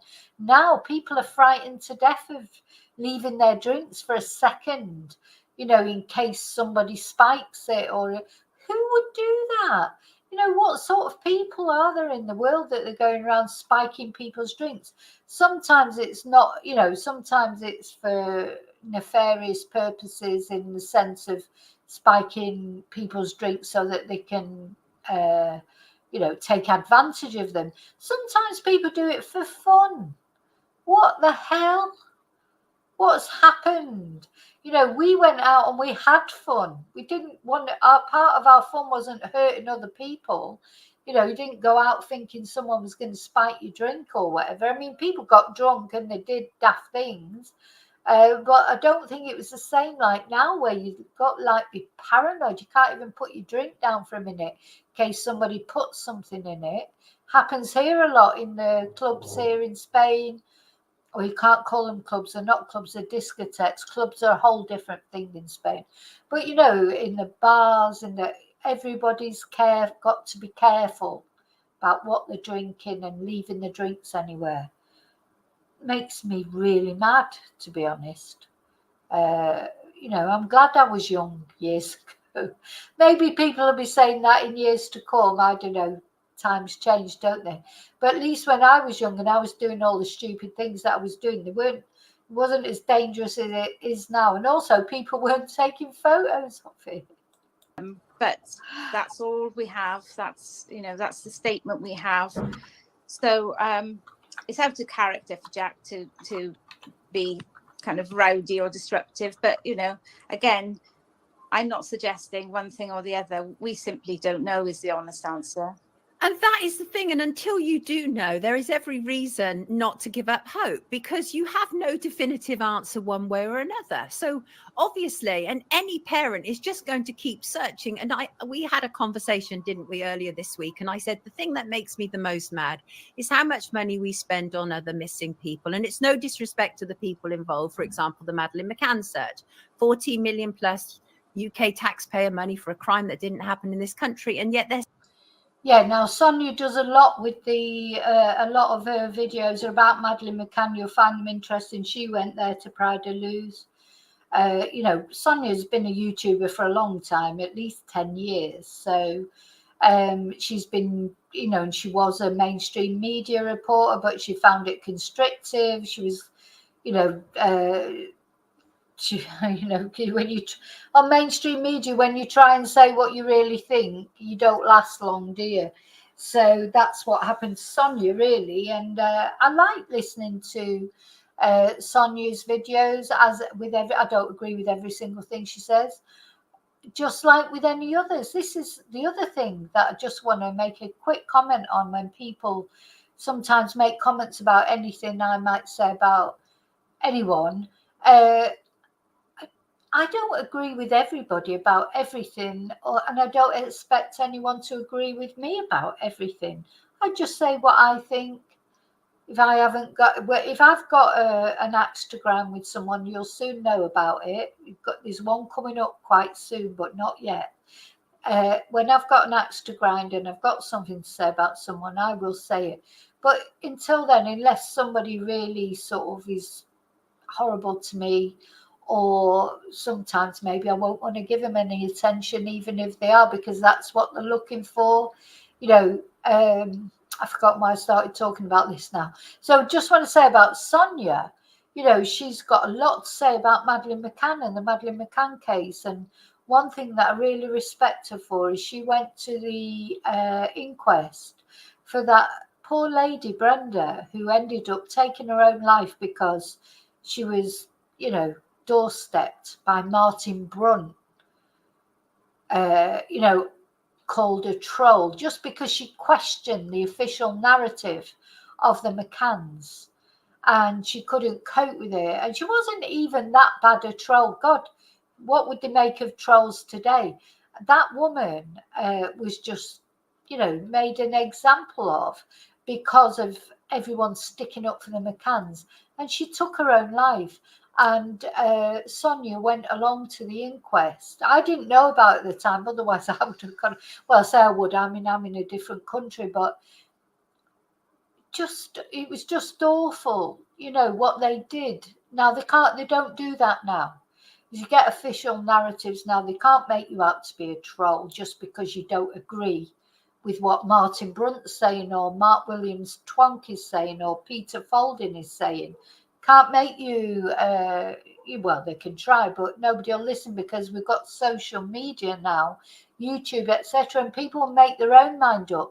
They don't need the BBC or even Sky News or any other news outlet to tell them what to think. They watch all the different things and they decide what they want to think. Nobody has to tell them what to think. So I've got a lot of respect for Sonia for her Madeleine McCann coverage. Seems to be other situations, such as Jack's situation, where suddenly it's like, oh, resources are tight, and far less seems to be done for Jack, who has disappeared here, than people who have disappeared abroad. So, for example, Jay Slater, Dr. Michael Mosley. But we need the British public to rise up on this. We absolutely do. And you said, I think you did an interview, didn't you, with Crime Watch? And because you want to speak to as many people as possible, you need to get this message out, right? Yeah, absolutely. You know, because we have so little to go on, anything in my world is possible. So Jack could have easily got into a car and been driven well outside the Bristol area. So really could be in any part of the UK. You know, people contact me and feel very happy to share what their thoughts are, and sometimes it's helpful and sometimes it isn't, and I get told, you know, that's you're deluded, you know, kind of face it, you're not going to see Jack again. But I'm not prepared to accept that as we are. Absolutely not. No, nobody is in a position to tell you that. Nobody is. Imagine someone saying to a mother who's lost her son, or who doesn't know where her son is, or her daughter, or whatever, oh, you're deluded, you know. Imagine, who would say that? You know, it doesn't look good. Of course, she knows that more than anyone. Are you telling me she's not daft? She knows whatever the likelihood might be that there's a possibility that she isn't going to see Jack alive again. She knows that. You don't have to tell her. You know, you people out there who would say, I'm not talking about you, my chatters. I'm just talking about you. Who would say that to a mother? You know, I just don't get this. She is trying to find out what's happened to him. May look bad at the moment. She knows that. She knows all the different scenarios. She doesn't need someone to ram it down her throat. She's just hoping for the best because she's a mother, hoping that she can see her son alive again at some point in the future.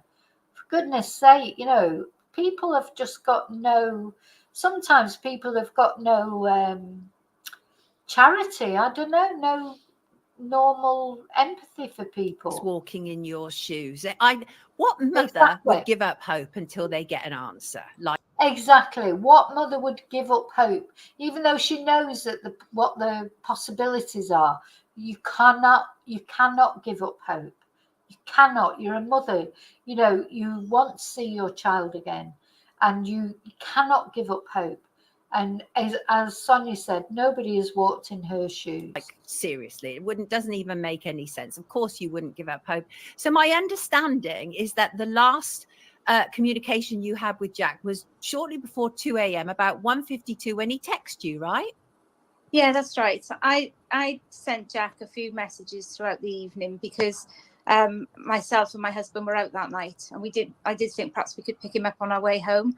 But he sent me a message, and he in typical Jack style, was quite happy to tell you where he was and his arrangements, and said he was safe. He was going to stay out longer than he planned, and he would get a cab home. So, you know, his last message to me was all is well, and you know, don't wait up. And yeah, it, you know, so out of character when Jack didn't arrive home. And, you know, straight away when we tried to report it to the police, they said, oh, you know, lads stay out, and sometimes they don't communicate very well. But we knew there was this was incredibly unusual for Jack. I would love to be able to give you a hug right now. There's so much support for you. Julie says, disgraceful that people are saying this to you, Christine, heartless.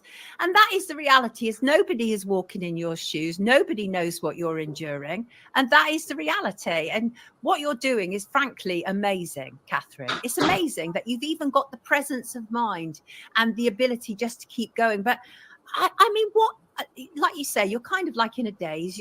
I would imagine you hardly know how you get through each day. The other thing I said to you was that the public are amazing. The public want to help when they can. What, you know, consider a GoFundMe. People start GoFundMes for lesser reasons. And you said you even had problems with that, didn't you? Well, it was pretty much against the way I thought the world should be, to ask people to kind of crowdfund for putting a reward or that sort of information out there. You just hope to God that in such a terrible circumstances, people would do the right thing and share any information. However, we have gone down that route, and we've been really, really fortunate and blessed by people who have supported us. But everything is just an extraordinary way to be. But you know, we're open-minded. We'll try anything. We are very grateful of the support we're getting. So we just hope it continues. Just a reminder to anybody who's just tuned in, we are talking about missing Jack O'Sullivan, student missing Jack O'Sullivan, who wanted to be a lawyer, still wants to be a lawyer because there's no reason to believe he's not with us anymore. And he disappeared in Bristol on, was it March the 2nd? It was the early hours of March the 2nd, wasn't it? Some people in the comments just joining and saying, what area was it? Let's hope he find the location, says Crazy Bunny. Keep going, Catherine. Your love for your son will get you through. And I believe that, Catherine. I think what you're doing is actually amazing. As I say, I think you're formidable. It is incredibly hard. Is there anything that we can do? Anything at all? Well, I think just the fact that you're covering this is a blessing to us, because I do appreciate now, after this horrendous few months speaking to missing people's relatives, that it's so hard to get the awareness. So yeah, we just need to keep spreading the word and asking people if you have any information, if you have, even a really small, what you might think is quite an insignificant thing to say, share it with us, because we are desperately trying to put this jigsaw together.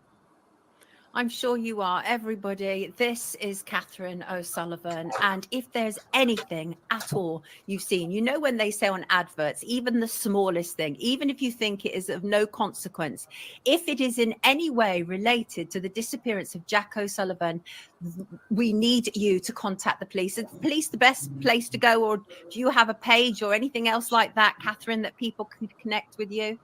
Yeah, well, there is a tremendous Facebook page that's been set up with all the information, all the details, and there is also a website that's been set up, and people can actually send in information into that anonymously if necessary. So you might feel, I know something, I really don't want to get too embroiled in this situation, but I need to share this. Then yes, please come forward.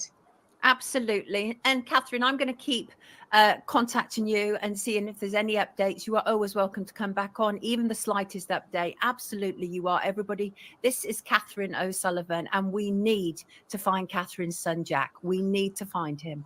We absolutely do. Take good care of yourselves, Catherine. And okay, so that's what we know so far about Jack, it's sort of in some ways we're further on because the hopefully the phone data that's been released to Catherine now or released to her team will result in something. It's interesting to hear Catherine speak about it, Kathy speak, and I'm never sure whether I'm supposed to call her Kathy or Catherine, but anyway, I don't want. So I want to say thank you to Sonia for that interview and for kindly giving me the permission to reproduce that interview. You know, as a small YouTuber, if anybody wants to come on who's maybe watching and talk about Jack's case, they're always welcome to. I don't like to reach out to people because I always feel like they might think, oh, I'm just doing it for clicks and that. I'm not doing it for clicks, but if anybody, not only with Jack's case, with any case, any missing persons, any case whatsoever that I cover, or maybe I haven't covered it yet and you want me to cover it, I'm always happy to cover it, talk about it. People can come on here and do an interview, but I don't want them to think I'm just trying to do it to get people on to do an interview for clicks, because that's not what I do. So now, talking of which, because of it, if you rewind to the beginning and you see the sort of very strange person that seemed to think it was wrong that we talk about missing people, because they get found all by themselves without any publicity and anybody talking about it. People who talk about it are just sad ghouls. You know, what is wrong with people? Missing people get found because of publicity, because people share information, then people come up with information, or someone's walking. Missing people generally get found by the public more than they do by the police. So bearing in mind now, we're going to talk about Victoria Taylor. Now, as I said earlier, I'm going to finish this video now about Jack. I'm going to turn off sorry, not turn off, but I'm going to change over the little picture that I've got up at the top there. And I'm going to change it for Victoria, because what I'm going to do, just to let you know, those of you who are with me now and watching now, later I'm going to sort of edit this video and this story now, if you like, or this update now that I'm going to give you is separate from the Jack O'Sullivan case. This is Victoria Taylor, who's a more recent missing person. I'm going to talk about Victoria and what updates that we've had. Now, I just want to say as well, because I do thank people obviously coming in or say hello to people. I want to thank all of you that are watching at home. There's been quite a few people watching through the Jack O'Sullivan video that I've just done. Now I'm going to be talking about Victoria Taylor. I just want to say thank you to everyone for being interested in these missing people, for caring about them. Thank you for that, because, you know, even though it's not my loved one that I'm talking about, who knows one day whose loved one will be being talked about. It could be my loved one, it could be your loved one, and we would want people to care about these people that have gone missing and what has happened to them. We would want, you know, our family to get answers. So that it's just the same wanting another family to get answers. So I want to thank everyone who's participating in the chat, everyone who's watching from home, everyone who's watching on replay crew. Thank you for caring about what people who you don't even know, but what happens to them. Thank you for that. Okay, so we're going to talk about Victoria. So a little bit of information about Victoria today. Let's have a look.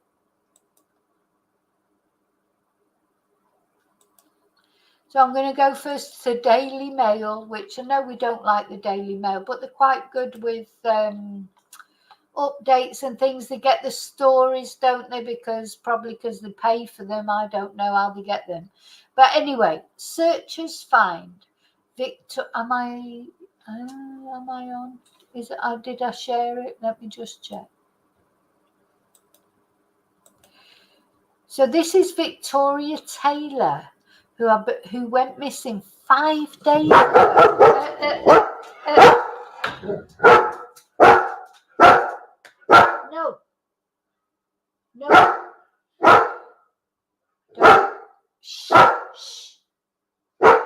don't know why she's barking, because the chihuahua, oh, just for those of you who know my channel, the chihuahua.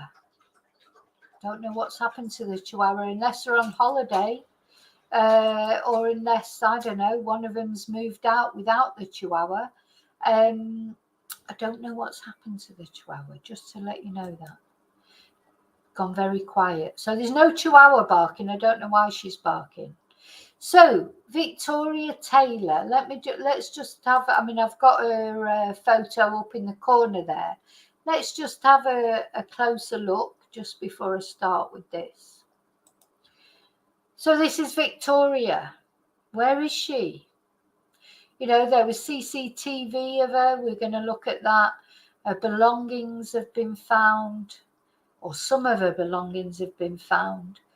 Is this like a Gaynor Lord scenario?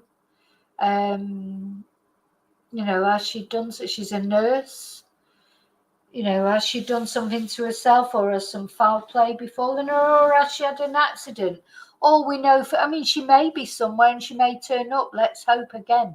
We've got to be positive. Let's hope for the best. But she's been missing for 5 days. So it's worrying, isn't it? She's a mother, a partner, a nurse. So searchers apparently have found Victoria Taylor's cap, her rucksack, and drinks she'd bought from a petrol station, as fears are growing for the 34-year-old mother of one who went missing 5 days ago. Victoria Taylor's Instagram, apparently, was still active after she disappeared, as police found her cap and bag. Bride-to-be Miss Taylor, who's a nurse, was last seen at her home in Malton, North Yorkshire, at 9 a.m. on Monday, which prompted a major search. Divers are carrying out a search along a stretch of the River Derwent in Malton, near the home she shared with her fiancé Matthew Williams and their 2-year-old daughter. Friends of the missing mother of one claim her Instagram account was still active. That could be the police going through the Instagram account. We've got to remember, Rebecca Smith said that about Nicola Bulley, that, you know, you may look like she's active on her account, but that could be the police looking at it, could be the family looking at it. Doesn't necessarily mean that she has been looking at it. Police released CCTV footage that was captured at 11:35 on Monday at a BP garage in Welham Road in the Norton area of Malton. It shows the 34-year-old mother inside the shop wearing a camouflage cap and a blue Adidas coat. Some of her belongings were found by the police along the riverbank of the River Derwent, including the camo cap she wore in the CCTV images, as well as her rucksack, a salmon pink Vans brand. When you see these photos and they look, you know, she looks happy, they look happier and a partner, you just don't know what's going through her head, do you? Oh, she's a bride-to-be. So he's her fiancé, not her husband.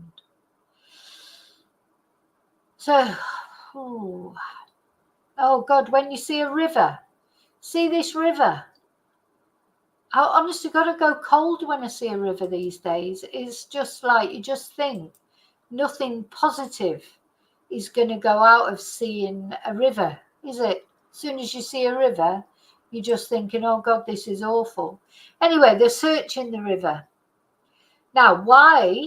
I don't know. Maybe there's been more CCTV. Maybe they saw her going towards the river. You know, maybe it's a sort of Gaynor Lord scenario. I don't know.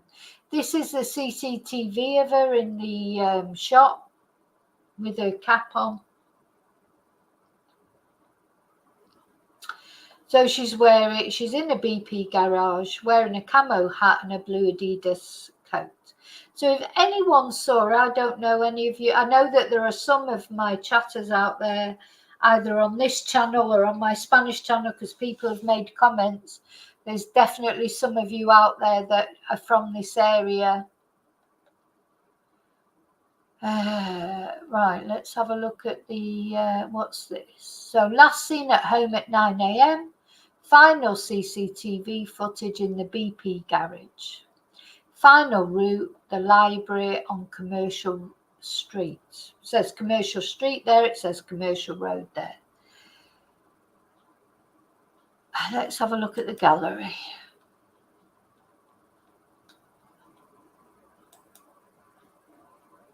Bless. So young, you know, the thing, well, when you get to my age, everyone's young, but, you know, just think prime of your life in your 30s, in my opinion, that is the definite prime of your life, even 40s these days, 50s, you know, well, I'd like to think I'm still in the prime of my life now, but, you know, you never know what you've got coming. If you every day you wake up and you should do something positive, because even if you don't feel too clever, at least you've woke up. Do something nice, look at something nice, look at something beautiful. Go for a walk if you can, because do you know what I think is, sometimes I don't feel like going for a walk in the morning when you first wake up. But you know what I think is, I need to go for a walk as long as I can go for a walk, because you just don't know. It doesn't matter how old you are. It could be 20, it could be 30, it could be 40, it could be 50, it could be 60, it could be 70, it could be 80. You don't know when the morning, or 90. You don't know when the morning comes that you get up and you can't go for a walk. So you've got to go for a walk. This is the way I think of it, even though sometimes I don't want to go for a walk. You've got to go for a walk because you don't know how long it might be before you can go for a walk again. Do you know what I mean? Or maybe you can never go for a walk again. So you just got to seize the moment, because life, you know, I lost my best friend. She was only 19 years. Well, I was 19. I think she might have been 20 by then. You just don't know, you know, the moment that you might not have another day to go for a walk. Let's have a look at this video.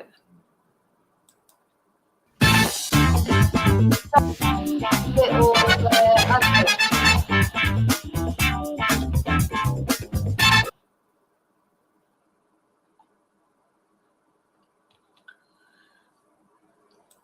Gosh, it looks so familiar, doesn't it? This search in the river.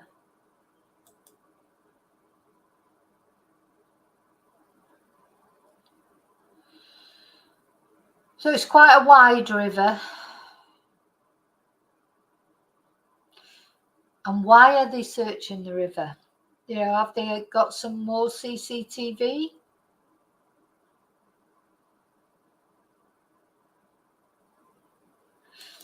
Now, somebody made a comment on my channel about the Nicola Bulley case about nets. You know, if they're looking for bodies, why don't they put nets up at certain points on a river? It just seemed like logical to me. You know, if you put nets up at strategic points, it wouldn't, you know, if the body couldn't travel a distance, then if it was a body.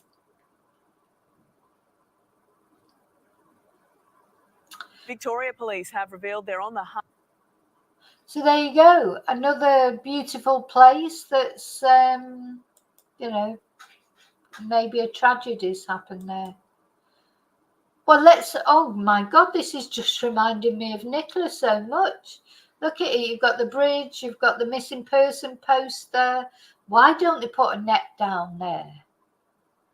Because that river, although it's quite big and wide, it does look tranquil, but you don't know what the currents are underneath.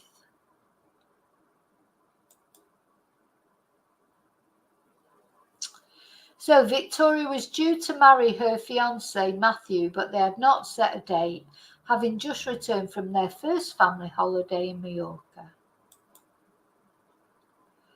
Search teams could be seen combing a section of the River Derwent in Malton, North Yorkshire, for 34-year-old Victoria Taylor. Gosh, it looks a bit like St. Michael's, doesn't it? It's very beautiful. You know, I've stopped thinking of rivers as beautiful now, to be honest. And there she is with her fiancé. Yeah.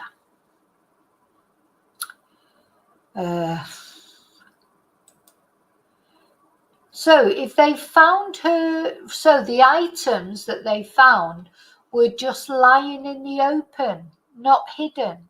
And following her mysterious disappearance, the bottles of soft drinks that she had bought, she was filmed buying at the petrol station, were found by her relatives in a clearing on the Riverside Path. Police have confirmed that these items were purchased with Miss Taylor's card at the petrol station. In regards to her active Instagram account, friends have claimed her family may have been using her Instagram profile, which led to the account showing as active. However, the missing bride-to-be's loved ones have not stated this was the case. Miss Taylor was seen at her home in the market town at 9 a.m. on Monday with her husband Matthew and their 2-year-old daughter. She was FaceTiming her siblings. Mr. Williams and his fiancée then left with their daughter to visit his parents.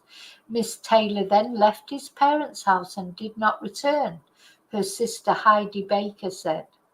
A local lady saw her crossing the railway crossing near a Lidl store in Welham Road about 11:30 to 12 noon, heading towards the River Derwent, and a woman in a house near the play park saw her coming down the path leading to the river.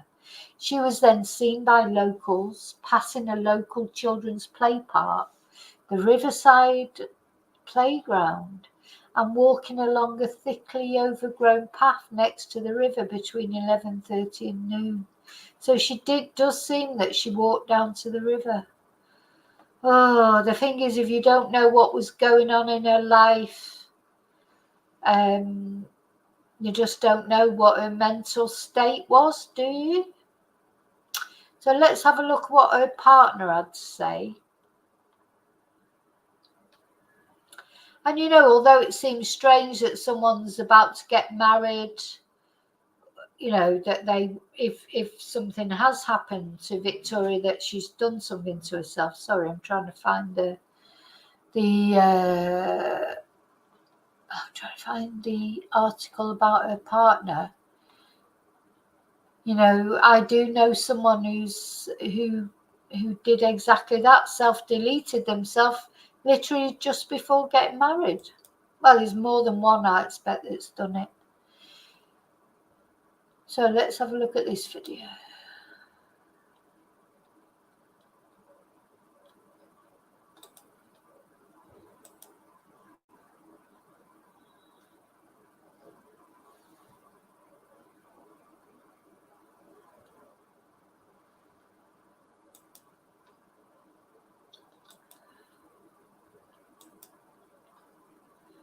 God, don't know why it's all twitchy.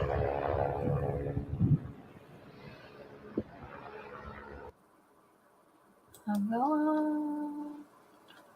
Trying to put it on full. I don't want to see what William's doing. It's gone all twitchy for some reason. Anyway. So, the heartbroken fiancé of missing mother Victoria Taylor broke his silence today to make a tearful plea for a return to the daughter he doted on. Now, he's going to get hassle, of course, because he's the partner. It'll be as it always is. He's the partner involved. God, I don't want to see what William's doing. But who knows if she had mental health issues. I mean, she hasn't been found yet. I'm not saying that she is deceased because she hasn't been found. But it seems funny that the police are going towards. Let's see, these are pictures that we've seen. I need to do a full update on this, which will probably be tomorrow. I've done that long video about Jacko Sullivan, and I'm quite tired now. I need to eat. I'm getting hungry. It's terrible. I'm terrible. If I don't eat at certain times, I get a bit narky. So anyway, she's still missing. Sorry, this jumping about is bugging me as well. It's jumping about like mad. It's not pleasant to look at, not pleasant for you guys to look at. Hi, Annie. Hi, Joanne. Well past your bedtime. It's well past my lunchtime. Oh, Annie, I'm going now. I've got to go and eat something. And then I'll probably watch Strictly Come Dancing later. You know, but anyway, I'll be back tomorrow. I will be doing at some point an update on Victoria, a proper update. And of course, tomorrow we'll be doing the animals. All you lovely people that have sent me in pictures of your animals. I'm looking forward to that. We're going to do a quiz and we're going to look at everybody's lovely animals. We're going to do something. Oh, thank you, Annie. Thank you so much. Yes, sometimes I feel like putting a bit of makeup on. Today was one of those days, but other days I can't be bothered, to be honest. But today was one of those days. Right, so where am I going now with this? Just to say, I definitely see you tomorrow because, all right, we'll be doing the animals video. We'll be having a quiz. We'll be having a bit of fun. Yeah, rewind it, Annie. Well, rewind. I'm showing my age now. Go back to the beginning because it's important that we think about Jacko Sullivan, Victoria Taylor, all these missing people, not only for them, but for their families, because their families are living with this. God, I just can't imagine what it feel like, you know, when your loved one's been missing for 5 days, or in Jack's case, missing for over 6 months, and you have no idea what's happened to them. Yeah, I got your pictures. I've got loads of pictures, and I don't mean that in a bad way. It's great. And then I add on to that my 200 and something pictures of my animals over the years, not only now, but animals that I've had over the. Oh my God. I think, you know, just get your provisions in. Now, I'm not sure what time I'm going to do that video. It'll probably be maybe about 1-2 o'clock in the afternoon, Spanish time. You know, it's hard to find a time sometimes that suits everyone. Probably evening time is a good time, but I'm not very good in the evening. That's the problem. Unless I record it earlier on and then I just show it in the evening, because I'm rubbish in the evening. You might have gathered. I'm not an evening person. Thank you, Joanne. Now, what I want to know is why everybody on this channel has got a bloody chihuahua. Joanne, I'm going to put my email there. So Vicki Marie Chats at, I can't do an aeroba on this computer. Vicki Marie Chats at gmail.com.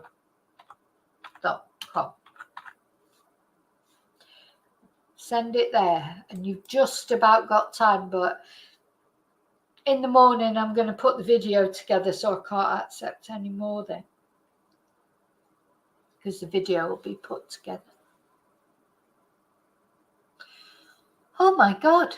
Right, I've got to go and eat something, because otherwise I can feel like I'm going a bit strange because I need to eat. So thank you so much. Thank you everyone who's been here with me. Thank you those of you who've joined in chat. Thank you those of you who've watched at home. Special thank you to my members. Special thank you to people who gift memberships. I just tried to gift some memberships before, and for some unknown reason it wouldn't let me do it, but I'll do it at some point. But there's a few of you out there who regularly gift memberships. Thank you so much.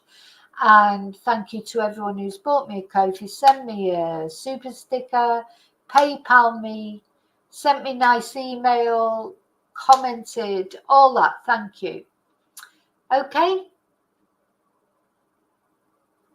See you later. So, adios.